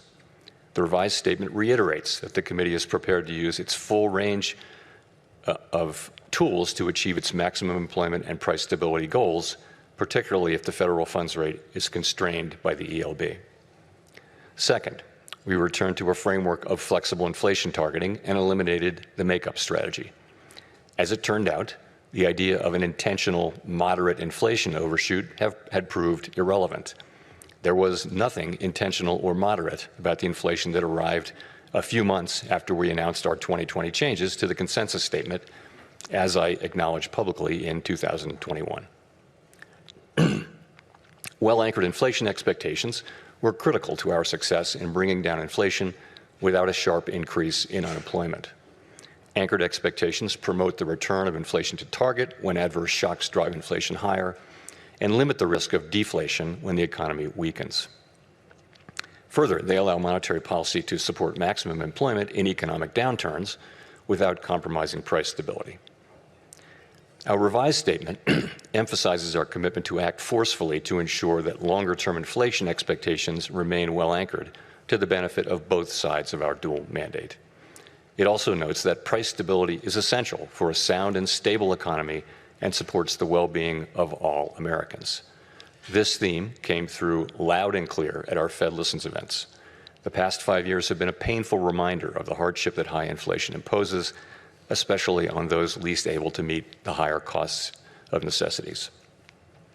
Third, our 2020 statement said that we would mitigate shortfalls rather than deviations from maximum employment. The use of shortfalls reflected the insight that our real-time assessments of the natural rate of unemployment, and hence of maximum employment, are highly uncertain. The later years of the post-global financial crisis recovery featured employment running for an extended period above mainstream estimates of its sustainable level, along with inflation running persistently below our 2% target. In the absence of inflationary pressures, it might not be necessary to tighten policy based solely on uncertain real-time estimates of the natural rate of unemployment. We still have that view, but our use of the term shortfalls was not always interpreted as intended, raising communications challenges. In particular, the use of shortfalls was not intended as a commitment to permanently forswear preemption or to ignore labor market tightness. Accordingly, we removed shortfalls from our statement. Instead, the revised document now states more precisely that the committee recognizes that employment may run at times above real-time assessments of maximum employment without necessarily creating risks to price stability. Of course, preemptive action would likely be warranted if tightness in the labor market or other factors pose risks to price stability. The revised statement also notes that maximum employment is the highest level of employment that can be achieved on a sustained basis in a context of price stability. This focus on promoting a strong labor market underscores the principle that durably achieving maximum employment fosters broad-based economic opportunities and benefits for all Americans. The feedback we received at Fed Listens events reinforced the value of a strong labor market for American households, employers, and communities. Fourth, consistent with the removal of shortfalls, we made changes to clarify our approach in periods where our employment and inflation objectives are not complementary. In those circumstances, we will follow a balanced approach in promoting them. The revised statement now more closely aligns with the original 2012 language. We take into account the extent of departures from our goals and the potentially different time horizons over which each is projected to return to a level consistent with our dual mandate. These principles guide our policy decisions today, as they did in the 2022 to 24 period, when the departure from our 2% inflation target was the overriding concern. In addition to these changes, there is a great deal of continuity with past statements. The document continues to explain how we interpret the mandate Congress has given us and describes the policy framework that we believe will best promote maximum employment and price stability. We continue to believe that monetary policy must be forward-looking and consider the lags in its effects on the economy. For this reason, our policy actions depend on the economic outlook and the balance of risks to that outlook. We continue to believe that setting a numerical goal for employment is unwise because the maximum level of employment is not directly measurable and changes over time for reasons unrelated to monetary policy. We also continue to view a longer-run inflation rate of 2% as most consistent with our dual mandate goals. We believe that our commitment to this target is a key factor, helping keep longer-term inflation expectations well anchored. Experience has shown that 2% inflation is low enough to ensure that inflation is not a concern in household and business decision-making, while also providing a central bank with some policy flexibility to provide accommodation during economic downturns. Finally, the revised consensus statement retained our commitment to conduct a public review roughly every 5 years. There's nothing magic about the 5-year pace. That frequency allows policymakers to reassess structural features of the economy and to engage with the public practitioners, and academics on the performance of our framework. It is also consistent with several global peers. To wrap up, I want to thank President Schmid and all of his great Kansas City staff who work so diligently to host this outstanding event annually, counting a couple of virtual appearances during the pandemic. This is the 8th time I've had the honor to speak from this podium. Each year, this symposium offers the opportunity for Fed leaders to hear ideas from leading economic thinkers and focus on the challenges we face. The Kansas City Fed was very wise to lure Chair Volcker here to this national park more than 40 years ago, and I am so proud to be part of that tradition. Thank you very much. That was Fed Chair Jerome Powell wrapping up his annual Jackson Hole remarks. What a Jackson Hole speech that was. This is Bloomberg Surveillance on television and radio, live from Jackson Hole, Wyoming. What we heard there is they are prepared to move rates lower on the heels of their dual mandate being in conflict. We see a market reaction. We could see 10-year yields are lower by 10 basis points. 2-year yields are down by 10 basis points. So 10-year yields are down by 7 basis points. What you see is a weaker dollar, stronger euro by some 0.7%, which you can see the dollar just weakening across the board, and you can see that increase on the equity space. We have been getting some other news. President Trump has been tweeting saying that if Lisa Cook, Fed governor, doesn't resign, he will fire her. There also was some drama in the main hall of the Jackson Lake Lodge. Bloomberg's Michael McKee is with us. Mike, can you give us a picture of what's been going on as Jay Powell was speaking? Well, it was, I guess, shortly before he spoke, Lisa Cook walked into the Jackson Lake Lodge. She was not here last night. I guess she's just arrived. And James Fishback, who runs Azora Capital, he sued the Fed in court trying to get the Fed to open its meetings to the public, and the court threw that out. But he was standing there and started shouting at her, "Why did you commit mortgage fraud?" He was apparently, according to the Bloomberg reporters who were there, escorted out by sheriff's deputies. Yeah. I think we have to be clear here that these are allegations at the Absolutely. best, that there are no charges. No process is in place at this time, right? No process is in place at this time. And what we've seen from Bill Pulte from the Federal Housing Finance Administration and from the president are they're trying to say factually that she committed fraud, and there is no evidence of that yet. We will discuss that at a later point. Right now, we're just still digesting the text of a 40 to 45-minute speech by Jerome Powell. It really compares to the 8-minute speech back in 2022. There will be pain. This is a complicated moment. The market sees it as maybe a little less complicated, and to really digest what we just heard, Citi Wealth Chief Investment Officer Kate Moore, who's on set with us in her beloved Jackson Hole. That's right. Wyoming. And Kate, what's your impression? I mean, how much did what we just hear from Fed Chair Jay Powell change your view of what their reaction function is going to be? So it hasn't really changed my view. What I will say is in the last couple of weeks and talking to other people on the buy side and really getting a sense for investors, people were moving a little bit more towards the 50-50 in September, even if that's not what was getting priced into the market. There was the sense that this tension between the labor market and inflation was going to make the decision really difficult. And I think what we're hearing this morning is that, the Fed is on path to start easing rates again or proceed with the cycle. But I don't think that the rest of the meetings to the end of this year and through 2026 are done deals yet. So much is going to be data dependent. So I see the market price moves, and now with near certainty for September and on through the balance of the year. And I think we just have to watch the data. Right. In watching the data in the Heritage of Citigroup economics is Willem Bouter, Catherine Mann out the Bank of England and all. There's a complete international and holistic view. Is this ginormous, that's a fancy word, CFA word, folks, this ginormous investment that we're seeing in AI, is the certitudes of this summer, are they at risk given the tumult? Well, Tommy, point out something. The market's been really crowded. Most investor segments have been crowded around these secular themes. And for good reason, right? These companies are putting up great numbers.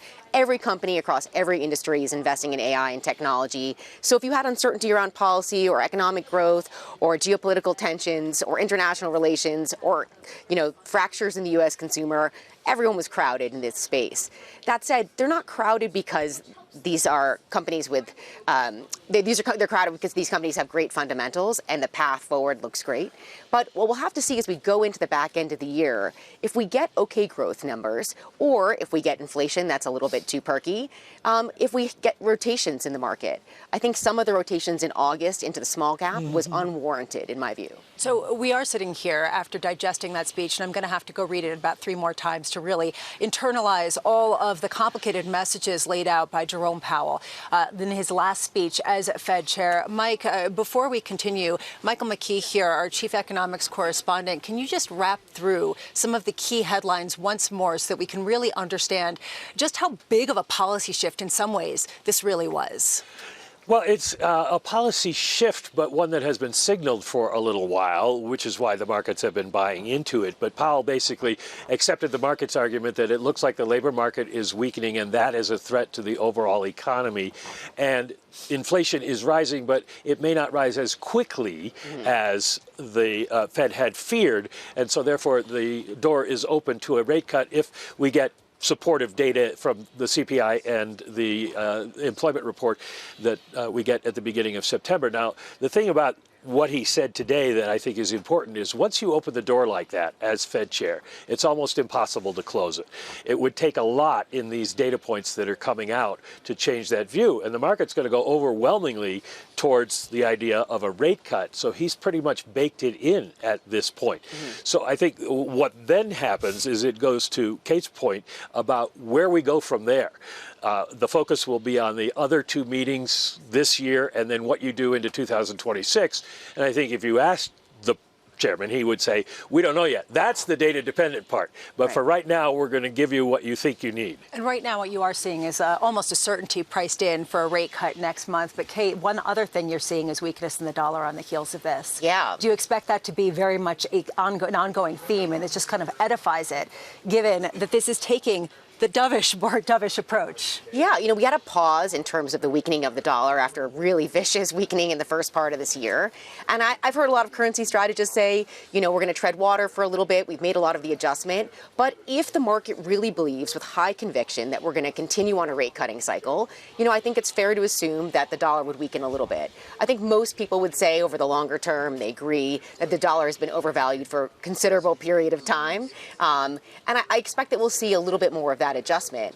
On balance, though, I think we're going to see appreciation in some U.S. assets, particularly the U.S. equity space, even as the dollar weakens a little bit. And I'm hedging some of the stuff and some of the concerns I have in the portfolio around uncertainty and perhaps pick up in volatility in September into the beginning of October with a little bit of gold. Interesting. We'll catch up with Kate Moore. She's going to be sticking with us, Citi Wealth Chief Investment Officer, as we get through all the headlines and get some commentary. Joining us now is someone who is very familiar with these types of speeches, St. Louis Fed President James Bullard, who recently was in the media talking about his preference for 100 basis points of rate cuts this year heading into 2026. Also potential contender, I should say, to be the next Fed chair. Jim, how much are you seeing what we heard from Fed Chair Jay Powell and seeing anything different that you would really say if you were at that podium? He used the speech to solidify expectations for 25 basis points in September. I was expecting that anyway. Markets were expecting that. He leaned into the most recent labor market report, which was very soft. And so I think that's a done deal. He didn't say too much about beyond that, what you want to do with the October meeting or the December meeting. I have said 100 basis points, going into 2026. So I think you could adjust as you go forward and eventually get a full 100 basis points, but I would go slowly in order to watch the data. And then on the framework review, I'm sure much earlier in the year, they had targeted that they would have the framework discussion and that they would use the Jackson Hole speech to talk about changes to the framework. I thought those were thoughtful and they were well presented in this speech, and they're about what many have speculated on. So I think they did about as much as they can on the framework side. Jim Bullard, Tom Keene, good morning to you. I definitely consider this my conversation of the day. You served a lengthy term at the St. Louis Fed. You have lived the decline of a greater economy decades and decades ago in the effort to provide for a resurgent St. Louis. As the next chairman of the Fed, whoever that may be, do they have to manage for two American economies, a technology-driven, exceptional economy, and another, to use a cliche, America flat on their back? How would a chairman execute those two Americas? Yeah, I think income and wealth distribution have become more salient topics for the Fed. It's not that clear how much the Fed can really do, providing interest rate policy for the whole economy. If you change the rate structure, that affects everyone, not just one particular group that you might be targeting. So I think that's been something we've had to wrestle with, and I've actually done research on it myself to try to understand it better from my point of view. So I think this has been a theme for a while, and that'll be an important theme in macroeconomics going forward. Mike McKee's got a lot of smarter questions than me on the immediacy of this speech. I'm going to ask one more distant question, Jim Bullard. You're at Purdue executing online technology education every single day. How do you define the new technology productivity that America faces? Is it enough to save us? Is it enough to really add on to our present GDP? Oh, yeah, I think that the AI boom is, it's a general purpose technology that will diffuse through the economy. I think the key question is how fast does that actually diffuse? And sometimes markets can get ahead of themselves and think it's going to happen sooner. Sometimes they're too late and it happens faster than markets think. But nevertheless, any way you look at it, it's an important technology. It can drive productivity. And I think in higher education is one of the places where you can really have the biggest impact. We put a AI requirement in at the Daniels School here for every single student, and we're trying to expand that to all of Purdue. So I think that just shows you how important this technology is. Jim, it's Mike McKee. I have a question about sort of the process involved in this speech.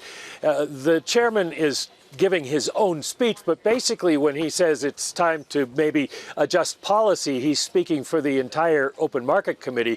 Going into a speech like this, would he have polled everybody? Does he think he has the votes for that? Because we've been speaking with Fed officials here in Jackson Hole, and there are still some who are saying, well, we're not sure that we need to do that yet. Yeah, he's going to report on the center of gravity of the committee, even though there might be people that have misgivings. At the June meeting, the committee had a median dot plot of 2 rate reductions by the end of the year. And I think the minutes, suggested something that was more like 50-50, but then the labor market report came in. I think that tilted the balance. So he could have pushed back a little bit. I think financial markets were expecting him to be a little bit more hawkish here and try to set up a 50-50 meeting where you would wait and see for the rest of the data to come in. But I don't think that's where the center of gravity is on the committee. So he went ahead and leaned in. I thought there was quite a bit of talk about the labor market at the beginning.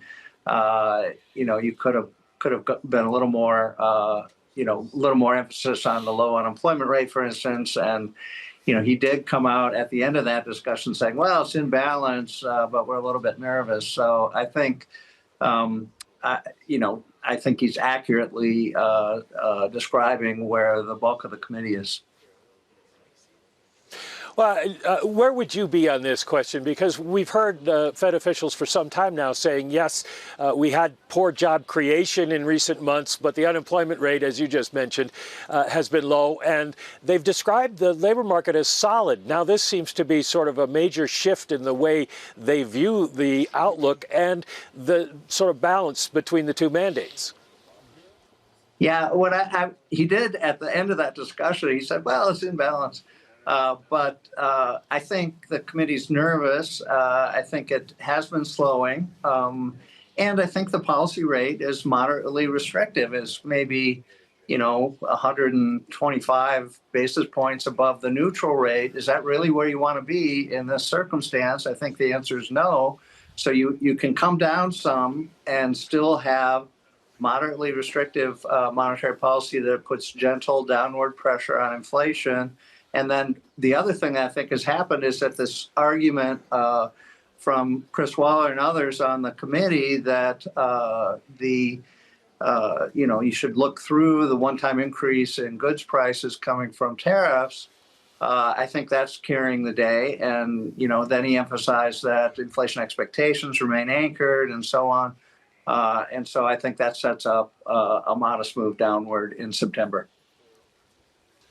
Jim, we've been talking with you for years, and you are very focused on the discipline of economics. Right now, I'm looking at the headlines that are crossing from the past hour. The top one, of course, is Jerome Powell, Fed chair, saying that shifting risks may warrant adjusting rates. The second one is that Trump says that he'll fire the Fed's Lisa's cook if she doesn't resign. As someone who is thought to be a contender to become the next Fed chair, Jim, how much does it concern you that there's this increasing political noise around the seat and exactly what the path of policy forward looks like? Yeah, I want to see due process around something like this. I want to see, you can make charges against anybody about anything, I guess. And, the person can answer the charges and the DOJ can decide what they want to do and so on. So I think this has should have longer to play out before you took that step. Otherwise, it's just is kind of the Wild West, and she could get reinstated later, I guess, or something if there wasn't a conviction. So it seems messy to me. I think these kinds of charges are made from time to time against various officials around Washington, but I'd like to see due process there. Jim, there's another question here, and aside from Governor Cook and what happens there, about how the perception of political interference handles the market reaction to Fed policy. There is this perception that could cause the dollar to weaken more because there is more of an emphasis on supporting growth and supporting the labor market than containing inflation.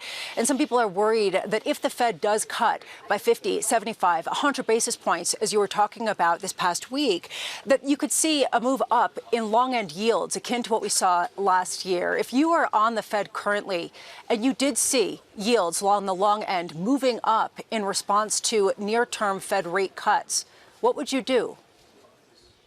Well, that would definitely be a concern. And that's the tricky part of this business is that, you think you're pursuing a dovish policy at the short end, but the long end goes up because inflation expectations start to rise. Markets start to lose confidence in the Fed and the credibility of the Fed, and that can go very, very badly and unfortunately fairly quickly. So I think you do have to be you do have to be careful here. But I'm saying that I think the committee has room to maneuver if they proceed carefully over the remainder of 25 and the first half of 2026. I don't want to get out front of the debate here or the moment, Jim Bullard, but what I would say to Chairman Bullard and Mike McKee, I got to turn to you. You and I used to sit and look at the dots and go, which one is Bullard? I mean, you and I have done that. Oh, it's fairly easy after a while to figure out. You and I have done that I know Jim would probably agree with that. Chairman Bullard, is your first act, if you take over the Fed, is your first act to get rid of the dots? Yeah, I've threatened to, as president, I threatened to withdraw from the dot plot. I think this could be done better. This was discussed at the Framework Conference, and former Chair Bernanke gave a very nice presentation and talk about a quarterly monetary policy report, get more organized about it, put out a forecast. I think all of that could be done. I've advocated that for a long time. And so I think that would sort of clear up some of the misconceptions around the dot plot. Okay, this is really, really important, folks. As Jim Bullard made economic history, I would say a decade ago, with a small, short paper, forceful on regime change. How do we get a new Fed away from the guessing and the certitude and the silly parlor game of it, Jim Bullard? With great respect, how do we get to that more disciplined study around the game of the Fed and regime change? Yeah, I think regime switching is a great way to think about the global economy and the U.S. economy and how it operates. There are relatively long periods of time where you might have, let's say, slow growth and very low interest rates, and then you might switch to another time with faster growth and higher interest rates. I think understanding that and understanding how that affects policy choices is a great thing to study further and talk about further in the years ahead. So, I think it's very salient for what the committee does. Jim Bullard, former Fed president of the St. Louis Bank, will be sticking with us right now in markets. You can see a cheering across Wall Street to the opening the door to a potential rate cut next month, potentially more. You could see equities surging higher across the different indexes, led by some of the more interest rate sensitive sectors, the Russell 2000. You can see 10-year yields down now about 6 basis points, even more at the front end, down 10 basis points.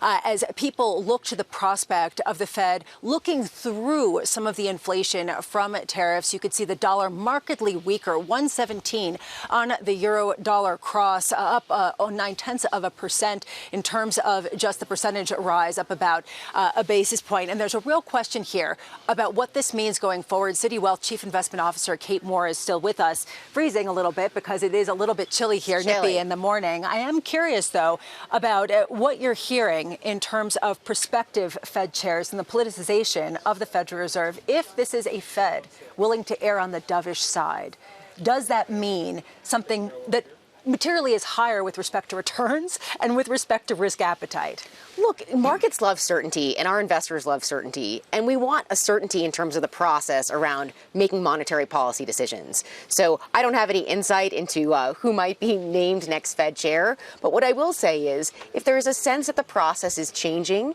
I think that will lead to some pause and perhaps some volatility in the market.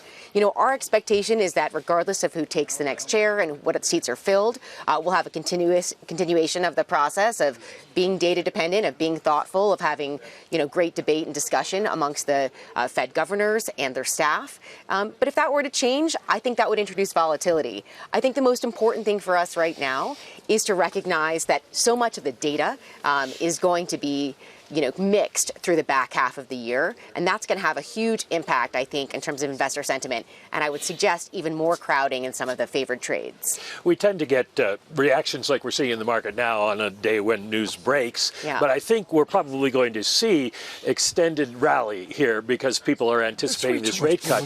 Does that worry you in terms of a bubble forming or some sort of excess spending that would push up inflation because of inflated asset prices? Yeah, so I have been a little bit worried, actually, about positioning. I feel like I've been a little bit more cautious, frankly, than some of my peers on the street and saying, people own the highest quality parts of the market. It's quite crowded. Some of the shorts, when we're looking at some of the fast money community, are very similar across the board. And we've seen people kind of shrug off concerns around economic growth or even the technological disruption across a lot of industries. We've seen significant improvements in terms of the earnings or vision ratios. Citi Economic Surprise Index has moved up. And all of this together, I think, sets us up for, a little bit of weakness if there was a bad data point or if there was a bit of a shock. There's a lot of consensus positioning. Well, Jim Bullard, I'd love to bring you back in here. How much does that concern you, that sort of a bias to cut rates could cause asset price inflation to get ahead maybe of where the economy is? Yeah, equities, except for just recently, equities have been doing very well as they've digested the new trade policy of the U.S. and how that's going to play out globally. You've got the AI boom going on, really a driver for the big tech companies. And I do get concerned that we get ahead of ourselves. Sure, it's a great technology and everything, but how fast is it really going to diffuse into actual productivity in the economy? But overall, I would say, it's possible that we'll get higher productivity growth ahead and really a good outcome for the second half of the 2020s here, much as we had in the second half of the 1990s. All right.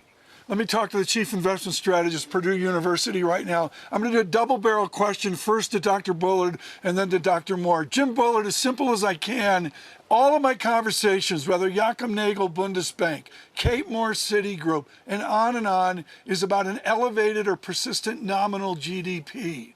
Do you frame out that we're going to have an animal spirit in the country, whether it's better real growth, okay inflation, too much inflation, okay real growth. But what we're talking about forward is an elevated nominal GDP. If you think real growth is going to be faster, then yes, nominal GDP growth would be faster, even if the Fed hits its 2% inflation target over that period. So, yeah, you would see higher, faster nominal GDP growth. I mean, I look at this, Kate Moore, and it's a heart of the matter. I'm really surprised by your comments. I think they're extremely important here, back to U.S. quality, et cetera. But it sounds like Citigroup is modeling out through all the emotion, the fear, the turmoil, the political debate, as we just saw next to the 8-foot bear in the lobby. The answer here is you're modeling out that we'll be okay and there'll be a better nominal GDP. It leads into revenue, et cetera. Look, I think we're going to have an okay growth environment, but one thing we keep on talking about is sort of the K-shape, right? There are the haves and have-nots across all the different industries, like different consumer groups. And so I don't think that we want to assume that everyone is going to experience strong growth in the second half of the year. Yeah. And we're seeing this, of course, in the consumer companies. We're seeing this across, segments of different households. We're seeing this even in technology companies, those that have made the investments and are reaping dividends from it. So, yes, we may have these good headline numbers, but I think as investors, we have to really pay attention to what's going on beneath the surface. And I think there's an opportunity for differentiation over the next couple quarters. We are looking at a market that is moving. We are looking at headlines that are coming. And I want to bring this to you, that Canada is planning to remove retaliatory tariffs on many U.S. products in an olive branch to President Trump. And there is this feeling that maybe some of the tariffs are fungible, that we are going to see some of them removed or used as a negotiating stick. I strongly agree with what you're saying. This was sort of out there in the ether last night, but to see these headlines is another example. We adjust. Well, and that's one of the reasons why there has been a focus on the labor market. Fed Chair Jerome Powell speaking just moments ago, really focusing on the complications for the labor market. Overall, while the labor market appears to be in balance, it is a curious kind of balance that results from a marked slowing in both the supply of and demand for workers. This unusual situation suggests that downside risks to employment are rising. And if those risks materialize, they can do so quickly in the form of sharply higher layoffs and rising unemployment. Some people might say that Fed Chair Jay Powell is coming around to the Chris Waller view of things, that there is this feeling of potentially the weakening in the labor market taking priority over inflation at a time where some of these tariffs are put on, taken off. And that's what we're seeing a little bit in terms of negotiation this morning. Well, the give and the take, and it goes back to Kate Moore's optimism on investment in America. And you see it in dollar. Thank you, New York, for putting up that wonderful dollar loonie chart. And you see things adjust, and you wonder, okay, what do we do with China? What do we do with Mexico, with the produce debate, and pharmaceuticals with Europe? Guess what? There may be constructive surprises as the certitude of the tariff debate gives way. It makes it easier for the next chairman, and maybe I'll get out of triple leveraged all cash. It's 50-50. Oh, now is the time to definitely do it. Yeah, for sure. Jim, before we let you get on with your day, I do want to finish there. That have we seen from tariffs that there is this fungibility there, that they get put on, they get taken off, and that right now the path of travel is lower from where we were maybe on April 2nd, not higher again. And so you can look through in another kind of way some of the inflationary impact. Yeah, I mean, I think it was great to reach a preliminary deal with the EU. That's one of the bigger blocks in the world. China put on the back burner markets like that for now. And then you've got Canada and Mexico. Looks like we're headed toward renegotiation of the USMCA, which I think would be a fine thing to revisit. Was scheduled for 2026 anyway. So it's maybe a little bit more settled than it was earlier this year, and I think markets are liking that. That's making it easier to plan. So far so good on that. Jim Bullard, former St. Louis Fed president, joining us. Thank you so much for being with us. Maybe future Fed chair, we shall see. The process is ongoing. And Citi Wealth Chief Investment Officer Kate Moore, before we let you go, I just would like your take on this, the idea that we are at a moment where suddenly people are looking through the inflationary ramifications of tariffs. Are you seeing the same kind of thing? And that's appropriate. That this isn't 1970s. This is a different shock that usually is a demand shock in the end. Look, I will say people have been looking through the inflationary impact of tariffs for the entirety of the summer at this point. There's been an enormous roller coaster ride in terms of expectations for end tariffs. But what I will say is this, even if we're at a lower rate, I'm just going to say 15% effective tariffs relative to where expectations were in the beginning of April, I think we have to keep our eye on the sectoral tariffs. And this has potentially some of the biggest impact for overall earnings. And those are sticky, we know, and are likely to endure through multiple different administrations. So, this give and take between some of our trading partners around the reciprocal tariffs, we're watching that. It's very hard to trade around it. But I will say the sectoral tariffs are going to be very important for our outlook. Kate Moore, you've been incredibly generous with your time. Thank you so much for being with us me. here. Yeah. We will see you in New York. Citi Wealth Chief Investment Officer Kate Moore. If you are just joining us, we did hear from Fed Chair Jay Powell. He said that this actually is a time where potentially they could start to look to the shifting policy dual mandate, and what could eventually come would be a rate cut in September. Mike, it seems like that's what the market is pricing in. That's what the market's pricing in, and I'm fairly certain that's what Chair Powell is referring to. But because we're fair and balanced, I have to point out that Carl Weinberg has messaged from High Frequency Economics and said the chair didn't say cut, he said adjust, which means they could raise rates as well. Probably not in September, though. Yeah, I don't know. I'm not thinking that that's actually at all what he meant. What do you think, Tom? I think it'll be great to speak to the former vice chairman here as well. Within what we heard there from Jim Bullard and from Kate Moore, Mike McKee, to me, what is so interesting here is the outcome of the tariff debate. And the answer is we simply don't know. Today, it's Canada. Monday, it will be someone else. Well, here's the thing. Tariffs are bringing in a lot of money right now. It's not that the other countries are paying it. We're all paying it because it's a tax on basically the consumer in the importing country. But what the administration seems to have done is made up for the deficit we're going to get from the big, beautiful bill by raising everyone's taxes and not telling them that their taxes are going up. So people are accepting it, which may mean, as Bloomberg Intelligence is putting out in a story today, that those don't go away. That we get used to this higher price level and get used to tariffs, and they stick around because they do add revenue. It's coming out of our pockets, but they do add revenue to the government. So what's the end game? If this is working and adding money to the Treasury's coffers, then this president could use them in many different ways, many different times to increase revenue. So I think that we're going to be living with this for a while, and the uncertainty it brings for a while. Well, let's take a listen to what Fed Chair Jerome Powell had to say about tariffs and what the impact is on the economy. Take a listen. The effects of tariffs on consumer prices are now clearly visible. We expect those effects to accumulate over coming months with high uncertainty about both timing and amounts. The question that matters for monetary policy is whether these price increases are likely to materially raise the risk of an ongoing inflation problem. What you can see is the response is rip-roaring in markets, with equities surging, yields plunging on the front end, a yield curve steepening, and a dollar weaker. PIMCO Global Economic Advisor and former Fed Vice Chair Rich Clarida joining us now. And Rich, what's your take on what we just heard from Fed Chair Jay Powell? Well, I think the chair certainly intended to open the door pretty wide to cutting in September. Importantly, Lisa, He spent a lot of time on balance of risk, which is what policymakers do. But at the two key junctures, he highlighted that the balance of risk to the labor market is to a weaker labor market. And he basically indicated that the balance of risk to higher inflation doesn't appear to be a first order concern in terms of persistent inflation. So I think the message was they think they're going to cut in September. We get some more data, and the markets have reacted to that.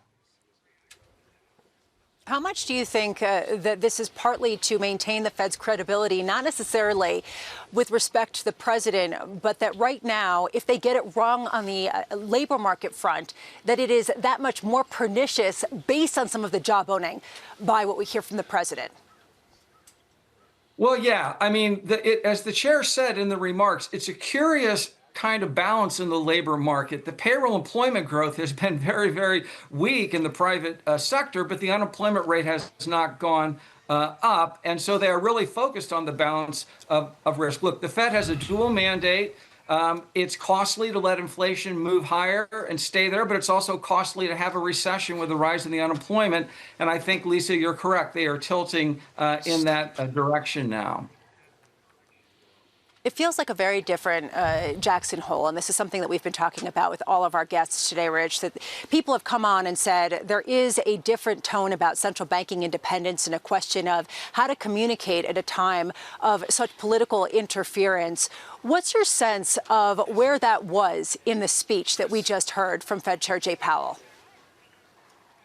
I think the approach the chair took was to really focus front and center, Lisa, on the dual mandate. That's assigned by Congress, maximum employment and price stability. And the chair gave a very reasoned and thoughtful analysis and discussion of how they're balancing the dual mandate risks. And I think that's the Jay Powell message to the issue of Fed independence. We have an assignment from Congress, and this is what we're doing to achieve it. At this point, we also are dealing with the headlines that are coming out about Fed Governor Lisa Cook, where at the same time that Jerome Powell was giving his speech, President Trump came out with this truth post saying that he will fire Lisa Cook if she doesn't resign. We did hear reports that in the Jackson Lake Lodge in the lobby, that James Fishback was screaming at Lisa Cook that why did she commit mortgage fraud? What's your take on what this does in terms of both the Fed composition, but also just the ability to be clear-minded about making Fed policy? Well, obviously, understand, just looking at the headlines that you mentioned myself, and don't know the details or the facts in this particular situation. But clearly, we're in an environment where Fed independence is under scrutiny. And my conviction is that, notwithstanding all of the very relevant factors that you mentioned, that the Fed's is going to keep doing its job. Richard Clarida, Tom Keene here. Thank you so much for joining us. Very valuable. I've got two tasks I want to take here that I think are important. You recently said that what matters is the institution, that this chairman and any future chairman has to protect the institution. What's the day one first mandate to protect the institution for the next chairman?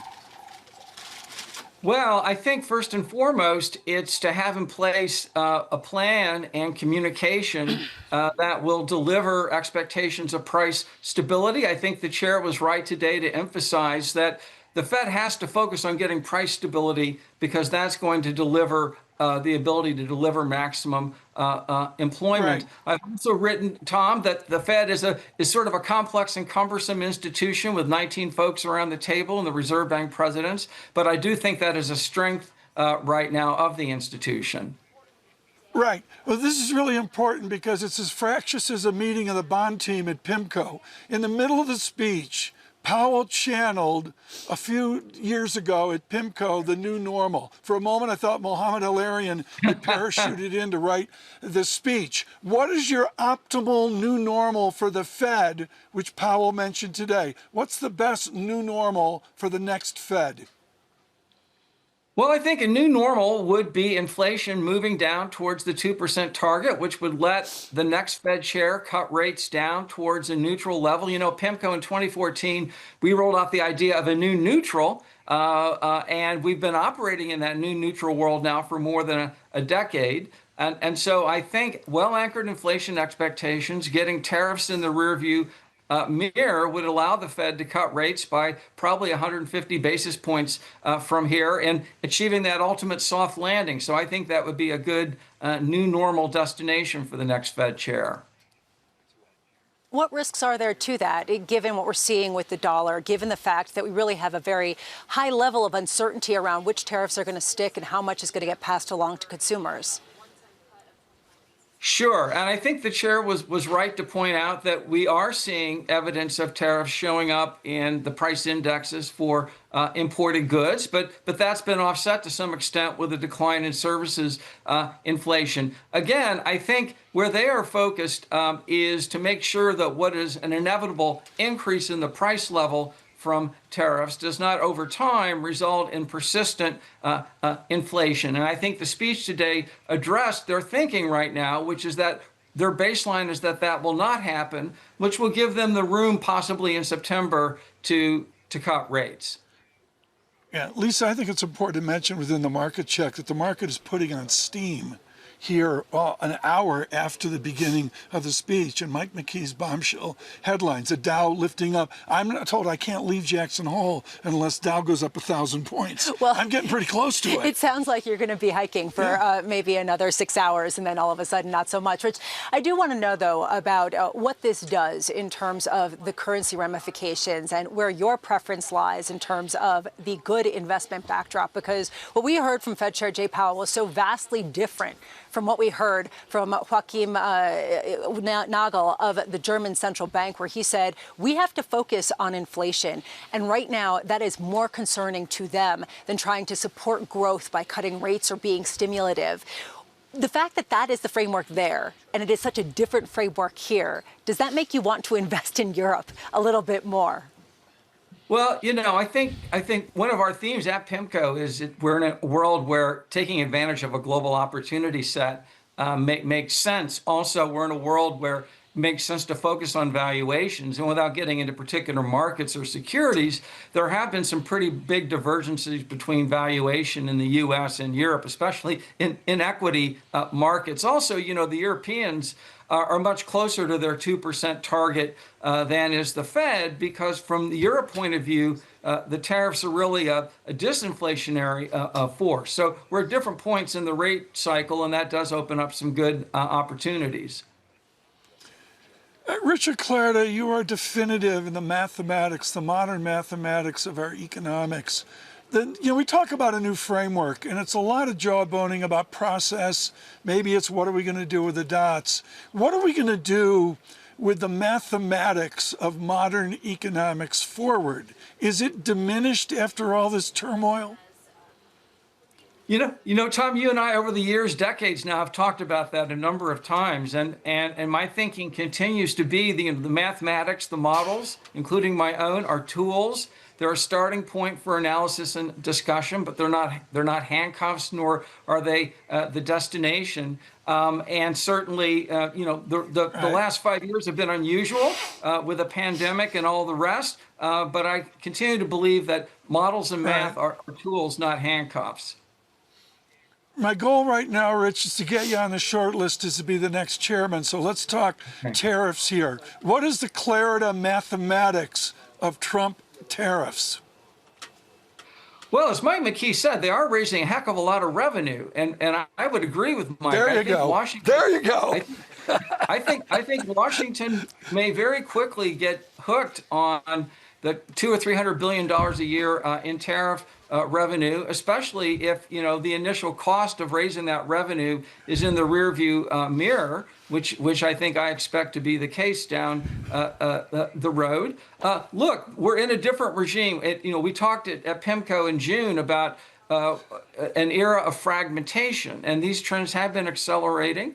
And the destination for the global trading system and global economy is going to be very different in 5 years than it was in the 30 years of globalization. So I think to be continued is the way I would answer your question.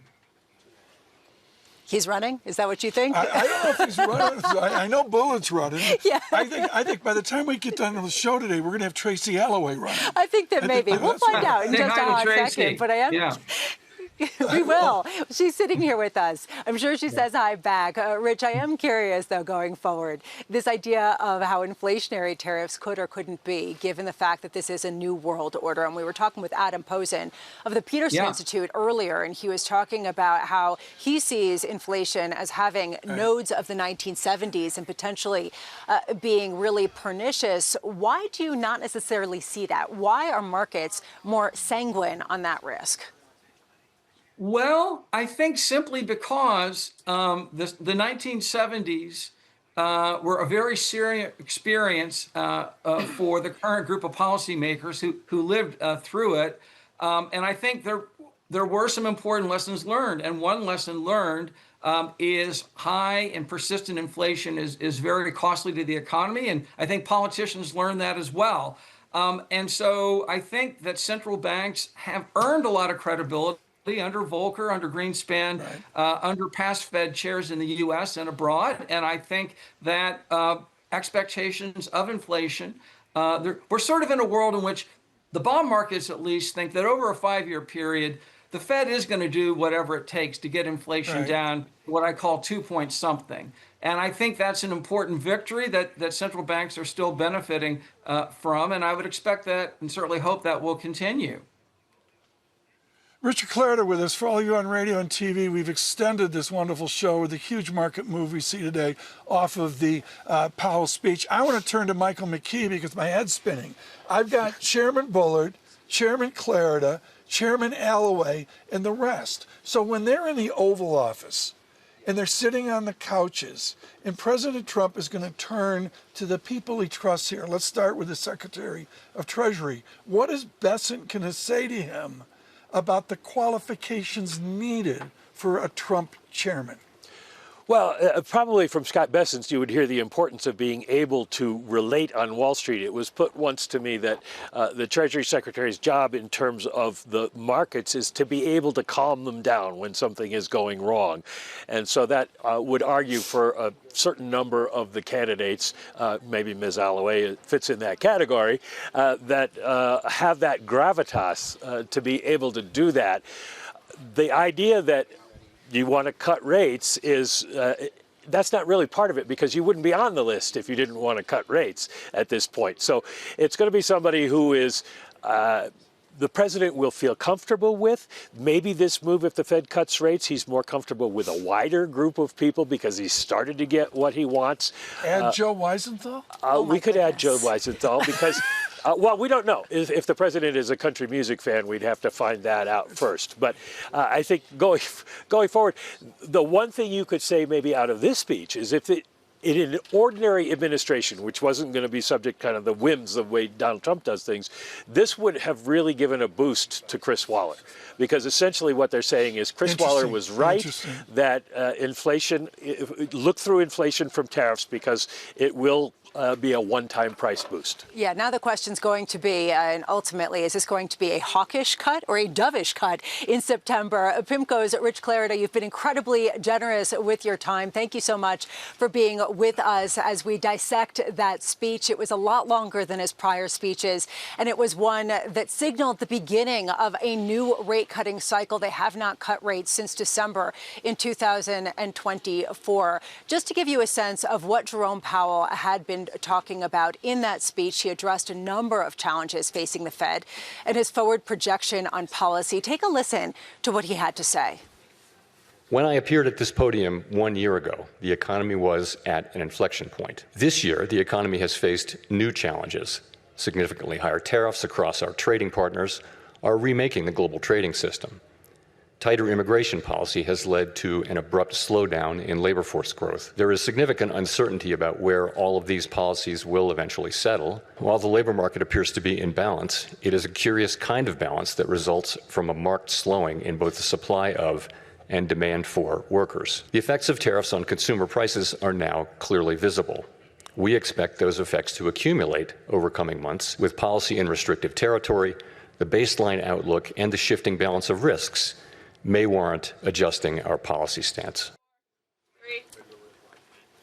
This has sent markets absolutely surging across the board in the equity space. Let's take a look. S&P up more than 1.5%. And as Tom was saying, as the session grows on, you see those gains just building. In the bond space, you could see two-year yields plunging by 10 basis points, 10-year yields down by 8 basis points. Again, gaining steam, almost a certainty that they are going to cut rates come next month. Then you have the dollar weakening dramatically. You see the euro now 117.28 as people look to the potential for an ongoing accommodation, even in the face of inflation that is still above that 2% target.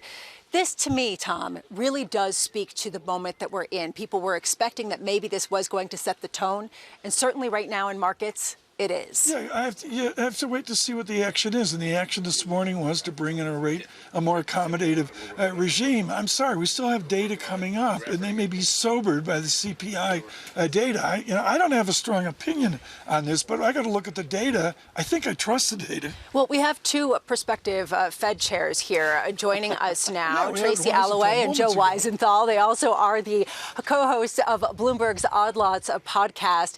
And I believe you are actually sitting in the lobby, were you not? Yes. When we heard James Azora. So what actually happened? Yeah, I mean, this is really a different kind of Jackson Hole that's fraught with that political question. There's always someone who jumps into the lobby and says something, Is that really? But this is the tone shift, though, because a year or two ago it was about climate change, and now it's about mortgage fraud. Yes. No, there is. So now it's like a direct attack of this sort of attempt to maybe like change the composition of the governor. There's always someone who makes a scene, but this time obviously more directed at this impulse coming from the White House about changing the board. There's also just more security around, which I'm sure you've noticed. Plus, there's more journalists around, which kind of indicates that the story has gotten even bigger. Yeah, although Tracy, and this is something that I know that we've talked about before, this idea of the economic discussion being so interesting at this moment, whether it's immigration, whether it's what's going on with AI, whether it's the youth unemployment. And based on what we heard from that speech, he really was trying to massage that and talk about his concern there. Yeah, I know you guys were joking about me and Joe running for Fed chair. I'm just going to say right now, I don't want it. I don't want it. This is one of the most confusing moments in economic history that I can remember, because you could make a strong argument either way for staying the course on rates, for cutting rates, or for even hiking rates. We spoke to Kansas City Fed President Jeff Schmidt, and he was talking about how if you look at the Taylor rule right now, the Taylor rule actually suggests that maybe we should be thinking about a hike. I'm not saying you have to stick to the Taylor rule all the time, but it's something to think about. Pro tip, if you want a good habit as you go into autumn here, listen to Joe Weisenthal's newsletter. You had a newsletter within the last 48 hours. You're talking about a set of narratives forward. Which narrative today won within the Weisenthal newsletter? Well, look, today is about the short-term cyclical, the short-term question of the cycle. And as Tracy pointed out, I think this is a very interesting moment precisely because there are many people, they're not necessarily saying like, oh, we need to hike right now, but they are saying like, look, there are conditions in which when you look at stock spreads, unemployment, and inflation, maybe many people, if this were severance, you're just waking up right now, you'd say, no, we need higher rates. And you didn't really hear that from Is this a one-off Powell. cut that we're talking about, or do we still maintain a Greenspanian anchor where we're going to set up a trend here of rate cuts? I think the only thing I can say, or that I would feel confident saying in response to this, look, the market does not see a deep cutting cycle, right? I defer to the wisdom of the markets, whether it's 1, 2, 3, whatever, like by and large, this is not a market that thinks there's a ton of room to cut. Joe's still an efficient market hypothesis guy. That's right. Right now, I'm watching the crowds gather for the walk that we're expecting when Fed Chair Jay Powell comes out. And we are expecting him to be with some of the other international leaders. And we were talking about the international tone here at this particular Federal Reserve confab. How much does that really influence, do you think, the message that we're hearing from the U.S. Central Bank? I mean, I think Powell has to walk a really fine line here where he's clearly paying attention to the U.S. domestic economy. That's the mandate, the dual mandate, right? But on the other hand, you do have other central bankers here. And as everyone knows, when the U.S. economy coughs, the rest of the world catches a cold and all of that.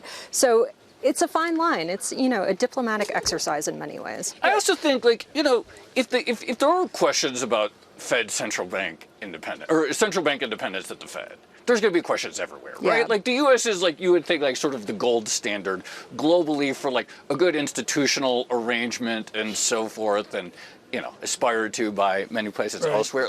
If this is an important debate here, it's going to be an important debate everywhere. This actually was the reason why Joachim Nagel really got emotional actually talking about this, and really was focusing on how the United States allowed Germany to follow the mold of an independent central bank, which allowed it to emerge from World War II with a currency and with an economy. I mean, that to me is really this ultimate key question. How much does a loss of independence or even perceived loss of independence in the United States really trickle out into central banking policy around the world? I think the difficulty is no matter what they do now, there's an optics problem. Even if Powell really convincingly feels that he should be cutting rates, there are going to be some people who say, well, maybe he felt the pressure from Trump, and so he's sort of doing it because of that reason. Central bank credibility takes a long time to build up, and you could argue the Fed has been building it up basically since the 1980s now, since Volcker. It goes away really, really quickly. It goes suddenly. Suddenly is the operative adverb. Now, you guys spent August in Alaska.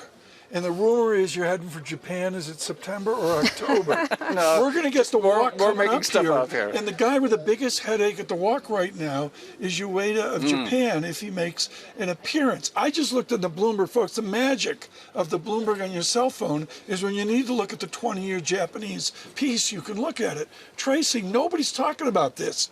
Yields unraveling, price down. Yields up in Japan. What does that signal to the international central bank community? I mean, I'm still kind of surprised that Bessent was jawboning the BOJ recently. That to me is a new angle in politics meets central bank policy. That's all I'm going to say. I'll just say, look, you look at the last 5 years, there's a global factor to all of this. Inflation rose and fell everywhere, to varying degrees, et cetera. But almost every, especially developed market government, is essentially dealing with the same set of questions all in unison.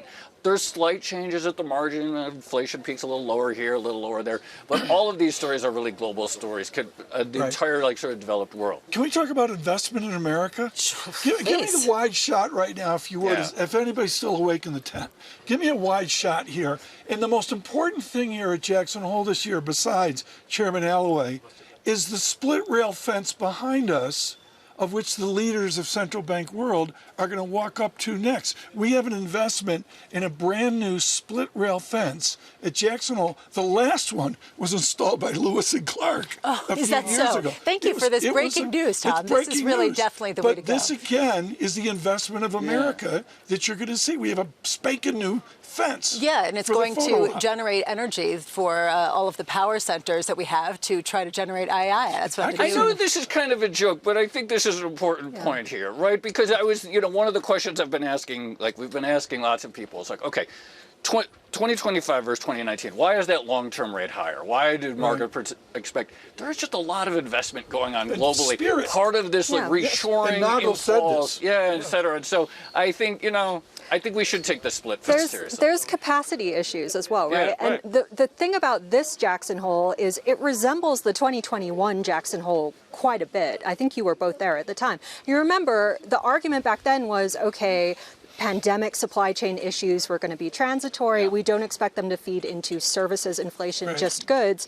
You're hearing something very similar right now when it comes to tariffs, right? We think tariffs are going to be a one-time price level change, just isolated in goods, probably not seeping into services. I guess we'll see.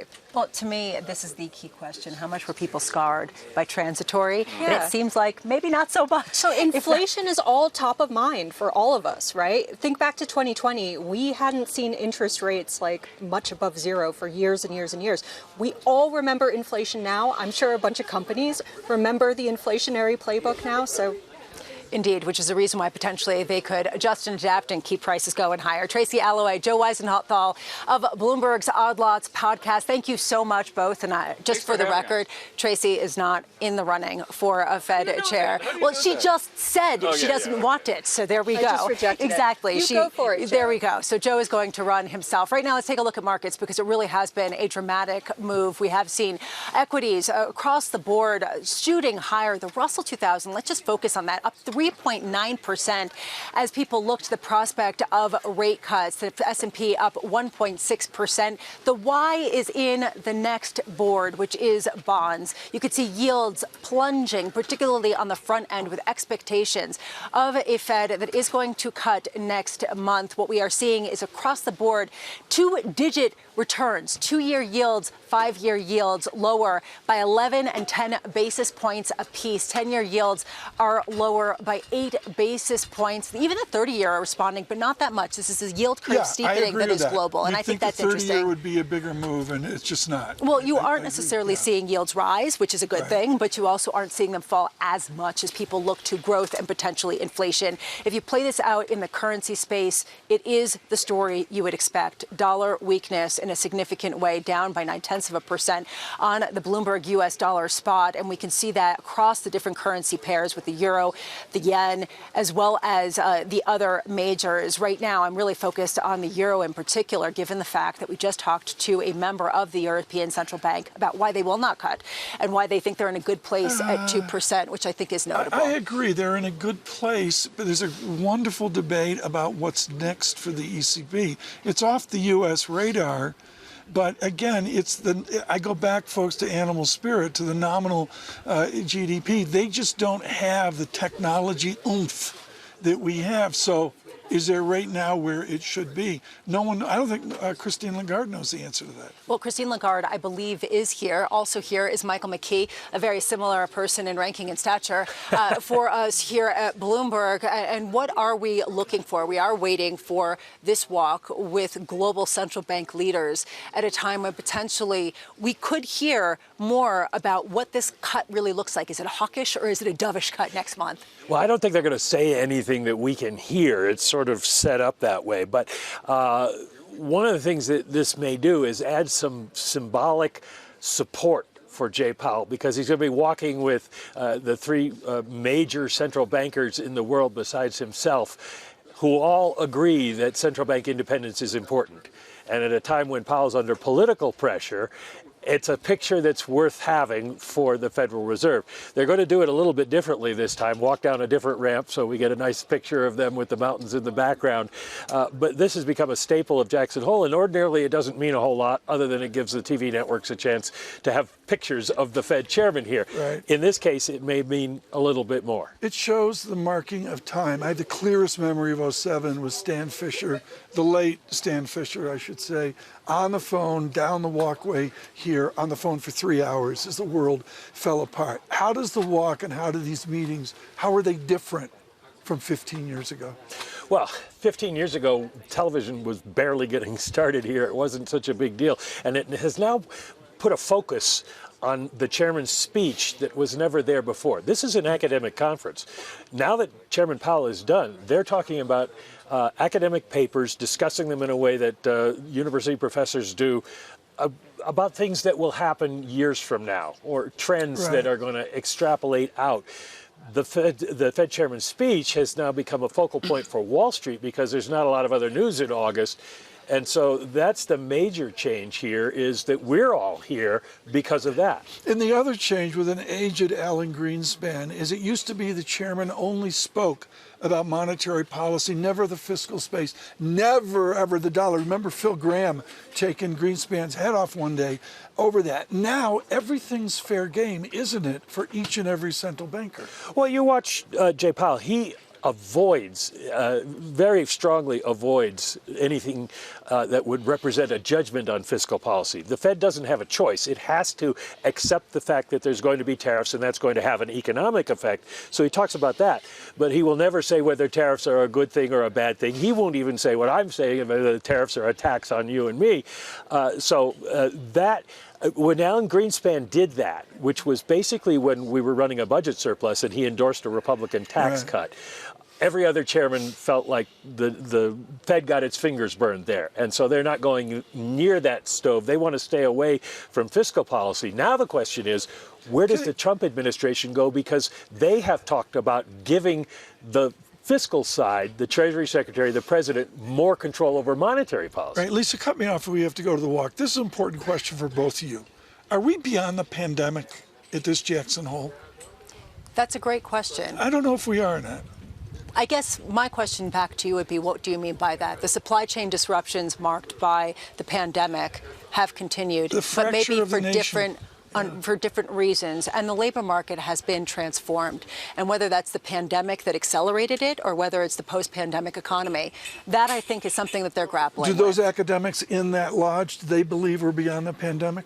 I don't know if they believe we're beyond it, but yes, the pandemic, as Lisa said, has had a completely has changed the economy completely for the future, because we've seen a move to work from home and work from wherever, work from Jackson, which Kate Moore is doing, that sort of thing.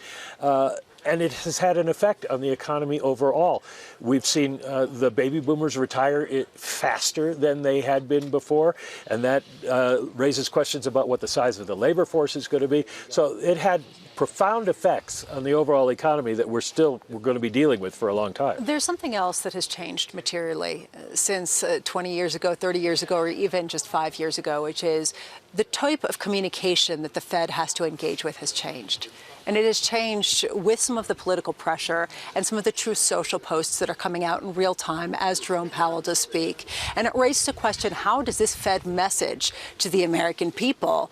We actually want to be true to our dual mandate, and we are not politically motivated in any way. And that was something that Patrick Harker mentioned, that maybe this would be dovish in spite of the political pressure to say, look, we're not going to cut off our nose to spite it too. We are going to stick to the economic data, and we want to prioritize some sort of soft landing above getting inflation very quickly down to 2%. Well, just there, I mean, what you're saying encapsulates where we are, because the Fed would be reacting to the tariff effects on the economy no matter what. But now people are going to look at all of this through a partisan lens. It becomes a political thing. I was talking with Ben Bernanke last night here, and he was saying it's a good thing that social media wasn't around when we had the great financial crisis, because you can only imagine with the steps they had to take at the time, how so many people would have reacted. Lisa, I'm looking down the alley where you and I played bocce one night drunk when we came out of the grill here.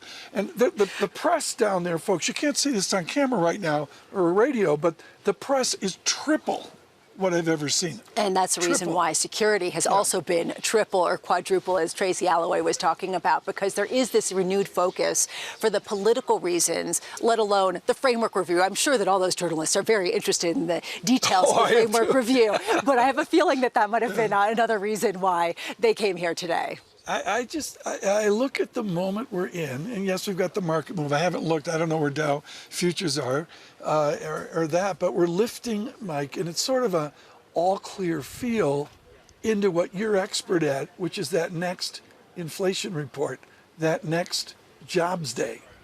Already, what's the gaming of those two reports? Well, it's going to take a lot in there to change the Fed's path now, because I said earlier, once you open that door, it's very hard to close it.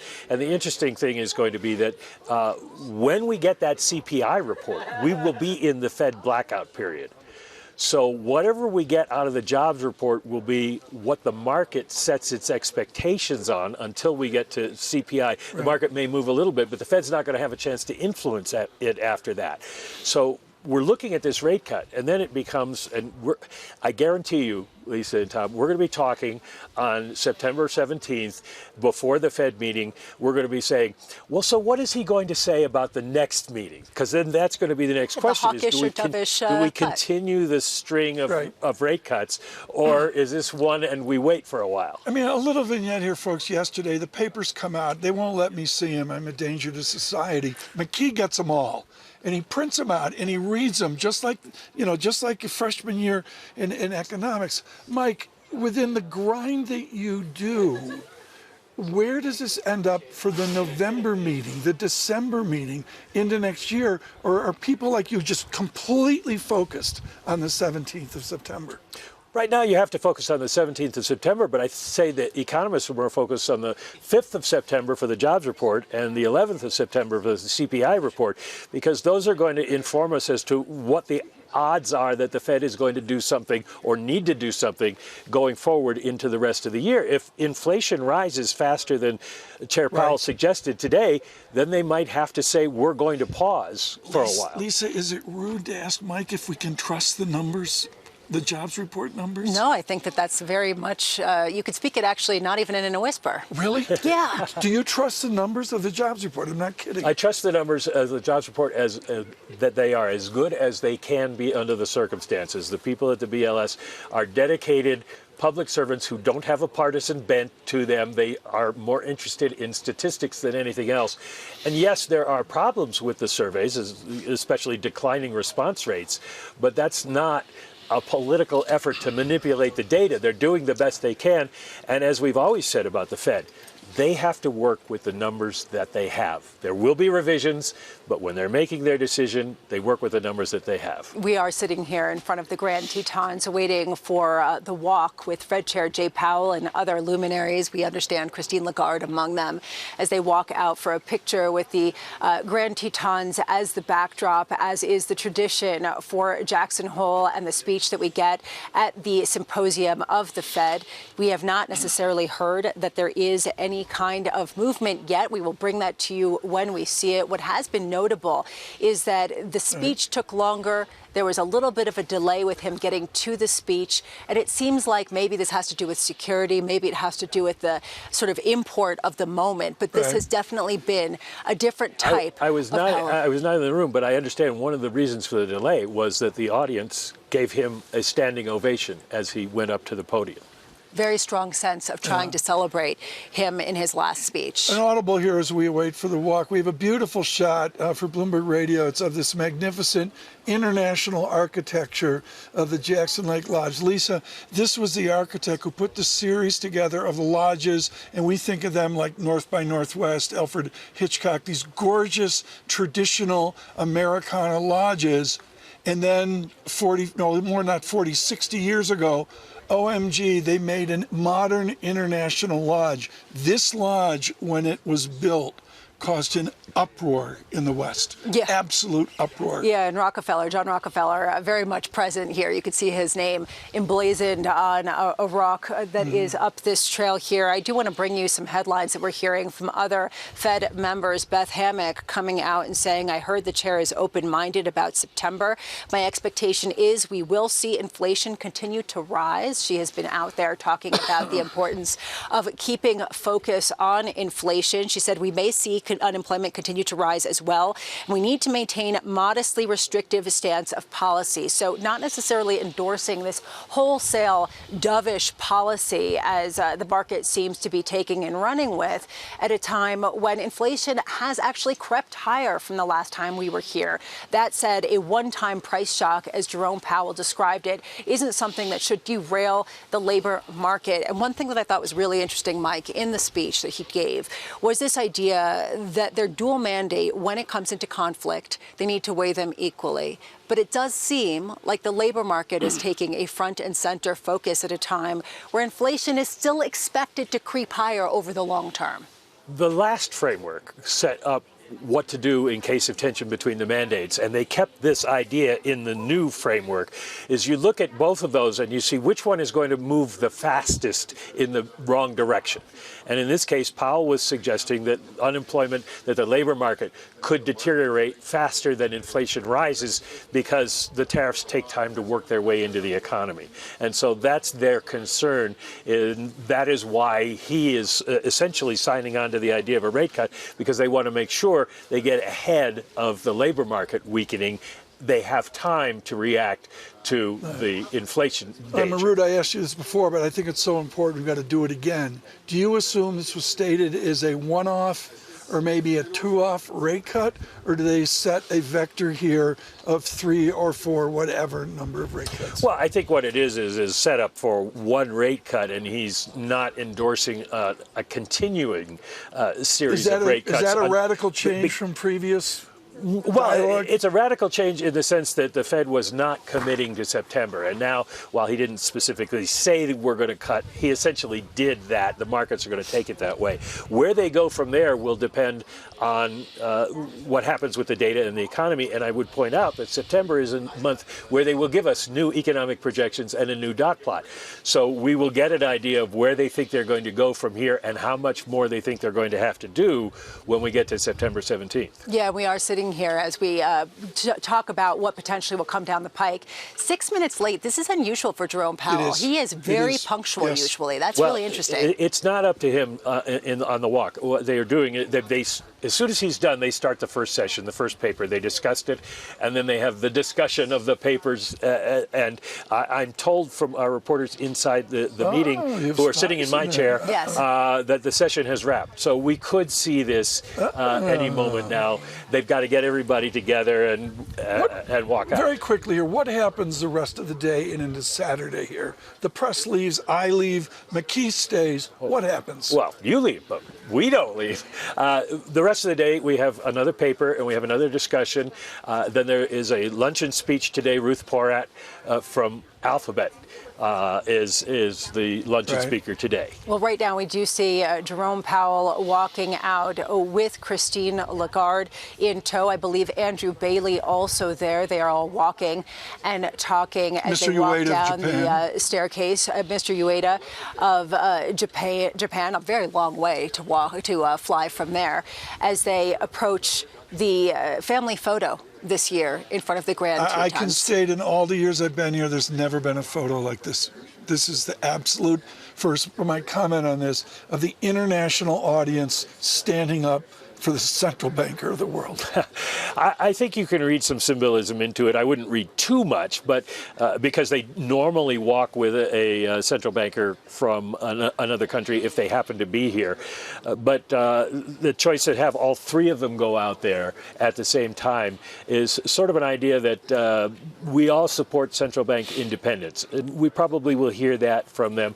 Bailey, Ueda, and Christine Lagarde are speaking tomorrow on a panel together, and I think that will be, we've been told from the reporting from our Bloomberg News colleagues in Europe that that's going to be a message that they deliver. Not maybe mentioning Jay Powell by name, but mentioning the idea that central bank independence is very important. Can we just sit on how historic this moment is? The last time that Jerome Powell will be giving this speech that he just gave at Jackson Hole at the symposium held by the Kansas City Fed in the Grand Tetons, you have the head of the European Central Bank, you have the head of the Bank of England, you have the head of the Bank of Japan standing alongside the head of the Federal Reserve looking out over the mountains at a time of highly complicated economic questions.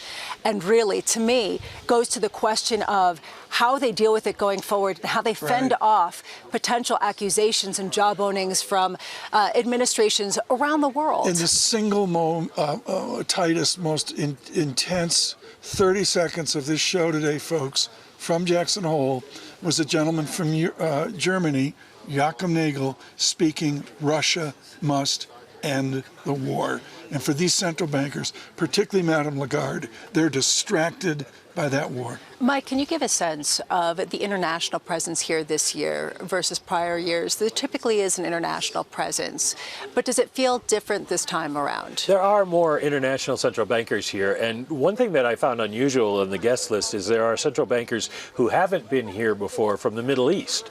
So there's an expansion in the efforts by the Fed to bring people into this situation who are becoming more and more important. It's not just the big four central banks, but others who are going to play a role in the future. So they're integrating them into the discussions here because certainly from Africa and the Middle East, you're going to have much bigger economies going forward. Mike McKee, Adam Posen with us earlier saying it is a post-American world. He talks about a new economic geography for the world. For these three central bankers, Do they feel less support from the American Central Bank? I don't think they feel any less support from the American Central Bank. They may worry that the central bank in the U.S. gets its powers crimped by the administration. One of the big innovations of the Bernanke years was the use of the swap lines. And if the swap lines were to go away, and the president has criticized those, then that would worry them, because it's the way you can keep dollars flowing through the global economy at a time when dollars start to disappear. The Fed can send them overseas. And that's been a very important way of keeping the global system working at times. They used it certainly during COVID. Am I right that this has been the longest perp walk we've ever had at Jackson Hole? They've restructured it this year.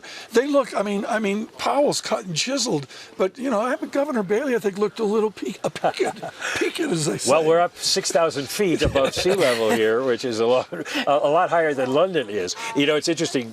We use the term perp walk. It's the old crime reporters term, where the police department would march a suspect out so that the newspaper photographers could get a picture of them, and it's a kind of a shorthand. And the Fed fought us, the press, for years, saying it's not a perp walk. That's a terrible term to use, and now they use it too, because it's just so convenient way to explain what we're doing. Well, here. It definitely feels that way with all of the cameras flooding. Let's take a look at where markets are after the speech and as they digest some of the language. Yes, maybe Carl Weinberg talking about how an adjustment could mean a hike, but it doesn't seem like the market is taking it that way, which you could see in equities across the board surging higher. If you take a look at the Russell 2000, up almost 4%. The idea that rate cuts will help the smallest companies, the more leveraged companies, most of all. You could see yields plunging more at the front end than at the long end, down double digits, 10 basis points, 11 basis points on the 2 and the 5-year yields as people price in a Fed rate cut next month, and then maybe a sequence of them. And what I think is notable here, before we go to the currency space, Tom, is this idea we are seeing yields down at the long end. Yes, maybe not as much as at the front end, but this is bringing the whole curve lower. This isn't just an issue of front end going lower and then inflation picking up, like what we saw necessarily, at least implied in markets last year when there were 100 basis points of rate cuts. I strongly agree to that. We have the 10-year real yield come in, is still within range. Yes, it's a lower yield, but the drama there of yield curve dynamics really wasn't displayed this morning. Which I think is really notable. You are, though, seeing the currency dynamics that so many people had been expecting to be in play. The dollar weaker, the euro stronger, the yen stronger. Across the board, strength in other currencies as people wonder if this is a real decision by the Central Bank of the United States to allow inflation to remain above 2% for that much longer in order to avoid disrupting any type of labor market strength that otherwise could gain some cloud. Mike, if this had been another type of Jackson Hole, we would have been talking about the immigration disruptions. We would have been talking about AI and what that means in terms of job losses or job gains and productivity. And I just wonder how they understand labor market data at a time of such dramatic transformation, not to mention the demographic shifts. We're all getting older. And who is going to really pay for this economy and the debt that's coming? All our Social Security taxes are going to pay for Tom here. The academic papers that are being presented here are kind of on those issues. Funny, huh? I didn't laugh. They're aimed at looking forward in the challenges that central banks will face with demographics and immigration, et cetera, right now. The problem for the Fed is they have to deal with the immediate, which is the economy and its reaction to the new fiscal policies that have come into place. And in the short run, what we're seeing is a labor market weakening, and the Fed uses that as a proxy, their best proxy for what's happening to the economy. Because if people lose their jobs, then they don't have money to spend, and companies pull back, and the economy starts to really slow down or actually contract. And so that's the marker they're looking at. And as you see, saw Jay Powell suggest today that is the bigger danger. The risks are pretty balanced, but if you had to pick one, it would be that the labor market weakens, and that weakens the whole economy. Well, let's take a listen. Fed Chair Jerome Powell had just delivered his final speech in his position at Jackson Hole, and we had the perp walk, as you talked about it, with Andrew Bailey, Christine Lagarde, as well as the Bank of Japan's Ueda, as they support their colleague in his swan song at the Federal Reserve. Let's take a listen to some of the outclips from what he had to say. The baseline outlook and the shifting balance of risks may warrant adjusting our policy stance. Our policy rate is restrictive, modestly so in my view. The stability of the unemployment rate and other labor market measures allows us to proceed carefully. While the labor market appears to be in balance, it is a curious kind of balance. Longer-term inflation expectations, however, as reflected in market and survey-based measures, appear to remain well anchored. We will not allow a one-time increase in the price level to become an ongoing inflation problem. That speech has sent off an absolute eruption in markets. You could see stocks surging. You could see particularly the Russell 2000 gaining clout. You could see yields plunging. We will continue to look at exactly what the significance of this coming up. This is Bloomberg Surveillance.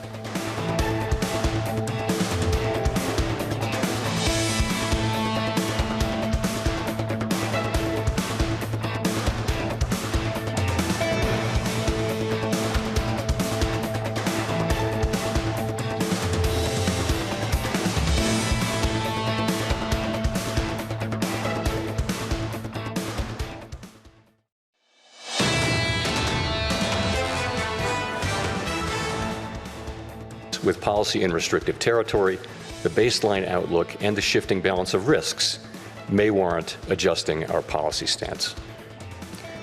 Monetary policy is not on a preset course. FOMC members will make these decisions based solely on their assessment of the data and its implications for the economic outlook and the balance of risks. We will never deviate from that approach. That was Fed Chair Jerome Powell in his last speech as the head of the U.S. Central Bank, as he signaled that, yes, next month it would be live. They would be cutting rates. That was the implication, at least, picked up by the markets, and they ran with it. The Russell 2000, I keep focusing on that, up 3.9%. This absolute screaming endorsement of the idea of rate cuts as people really price in what's to come. And in the bond space, yields markedly lower at the front end. Much more tempered move on the long end. And again, it gets out to the performance of the American economy. I go back to nominal GDP, and you know what? We may get to September 30th, and I'm shocked. Earnings may be okay. The word that Chairman Powell would use is solid. We may get a better Mag 7. But I am going to back at this historic meeting, just as we were to break, waving to the former governor of the Bank of Israel, formerly with J.P. Morgan International, one of the giants of economics, Jacob Frenkel, is here. And what Dr. Frenkel would say, with all of his history at the University of Chicago, it's a dynamic space and things adjust over time, and that's what Powell alluded to today. And certainly currency adjusting as well, as you look at the dollar, markedly weaker, although back from some of the earlier weakness from the immediate knee-jerk reaction from the speech. Dollar spot index down about, just about 0.8%. But really the euro-dollar cross, the idea of 117 back again, 120 in sight as people look to a central bank in Europe that really is firm in that 2% level. Yes, they were ahead of the Federal Reserve when it came to their cutting cycle, but nonetheless saying even with concerns about weakness, we really don't want to see inflation picking up again. It's still the litmus paper of the system, but on Monday, when I get back, you won't. But on Monday, when we get back, I'm sorry, fixed income is becoming the new foreign exchange when you correlate the dynamics between each country to country to country. Just as a complete aside here, to see Italy pricing their yields better than France, has that ever been in any realm of thinking I've ever had. Yeah, well, this is the reason why, Michael McKee, there is such an international presence here as you chart toward a busy weekend for you, because you are not leaving. You will be here for all of those speeches. What are you focusing in on? What are we missing that we really ought to be picking up on at a time where some people, Carl Weinberg, saying maybe we're running too far with this idea of adjustment, meaning a rate cut? Well, I'll go back to something Tim Geithner once said when he was Treasury Secretary. What keeps me up at night is what I don't know is keeping me up at night. You don't know what is going to happen going forward with inflation. That's going to be the biggest question. We can talk to companies and get a sense of what they're doing with their employees. The jobless claims numbers will give us an idea. But when the tariff payments hit those companies, what are they going to do? Are they going to absorb some of it, or are they going to pass it all along? And when we see the market reaction like we're seeing today, and you were talking about good earnings for this quarter, what's going through my head is, yes, but what are margins going to do? And what message will that send to investors? If margins start to get squeezed, then how do companies react? Then they start laying off Do we know? people. Are there hints yet? Well, you get different answers from different Fed people. When we talked to Austin Goolsbee, he said people are telling him that in the Chicago district, things are getting a little bit better. They're able to live with the prices that they're getting. And then when we talk to Susan Collins, she says it's much more difficult. Well, this to me is actually something that's really important, which is the region by region and how different United States regions are. You hear some anecdotes from corporations that actually there is still quite a bit of strength in the labor market and confidence. You hear in others not so much, that actually they're worried about the prospects of the labor market going forward. How hard is it to aggregate all of this, the different regions of the United States, the different political persuasions and what that does with sentiment in different regions of the United States, and come up with some sort of cohesive policy at a time where there's a fracturing, even within the United States? Well, it is difficult. At least we have 50 United States, whereas Christine Lagarde has to deal with 27 separate countries who all will have their own opinions. In this case, all of the people representing the regions of the United States are part of one organization. It was part of the great design of the Fed that you have input from all around the country, and it's not just decisions being made by the bankers in New York. But it is difficult because you do have different situations going on in different parts of the country. If you ask Mary Daly, she's got a tremendous a lot going on in California and that area with the AI growth and that sort of thing. And then you look at Texas. While the president wants to drill, baby, drill, drillers are stopping because oil prices have gone down, because demand has gone down. And so that's going to have a completely different impact in that region. Right now we are sitting here.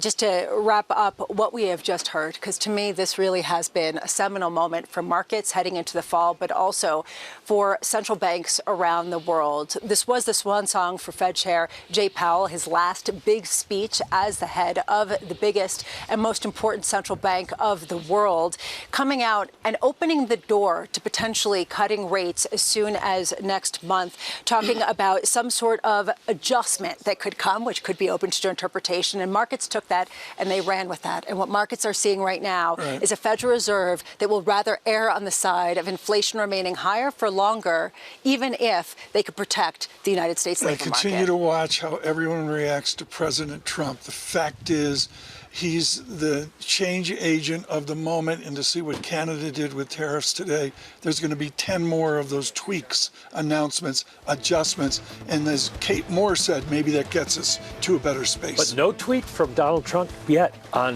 what Jay Powell has said, which surprised me. Well, maybe that actually is a bonus, because if the less that there could be some interference, maybe the better for the members here. Thank you so much. That does it for us. This was Bloomberg Surveillance.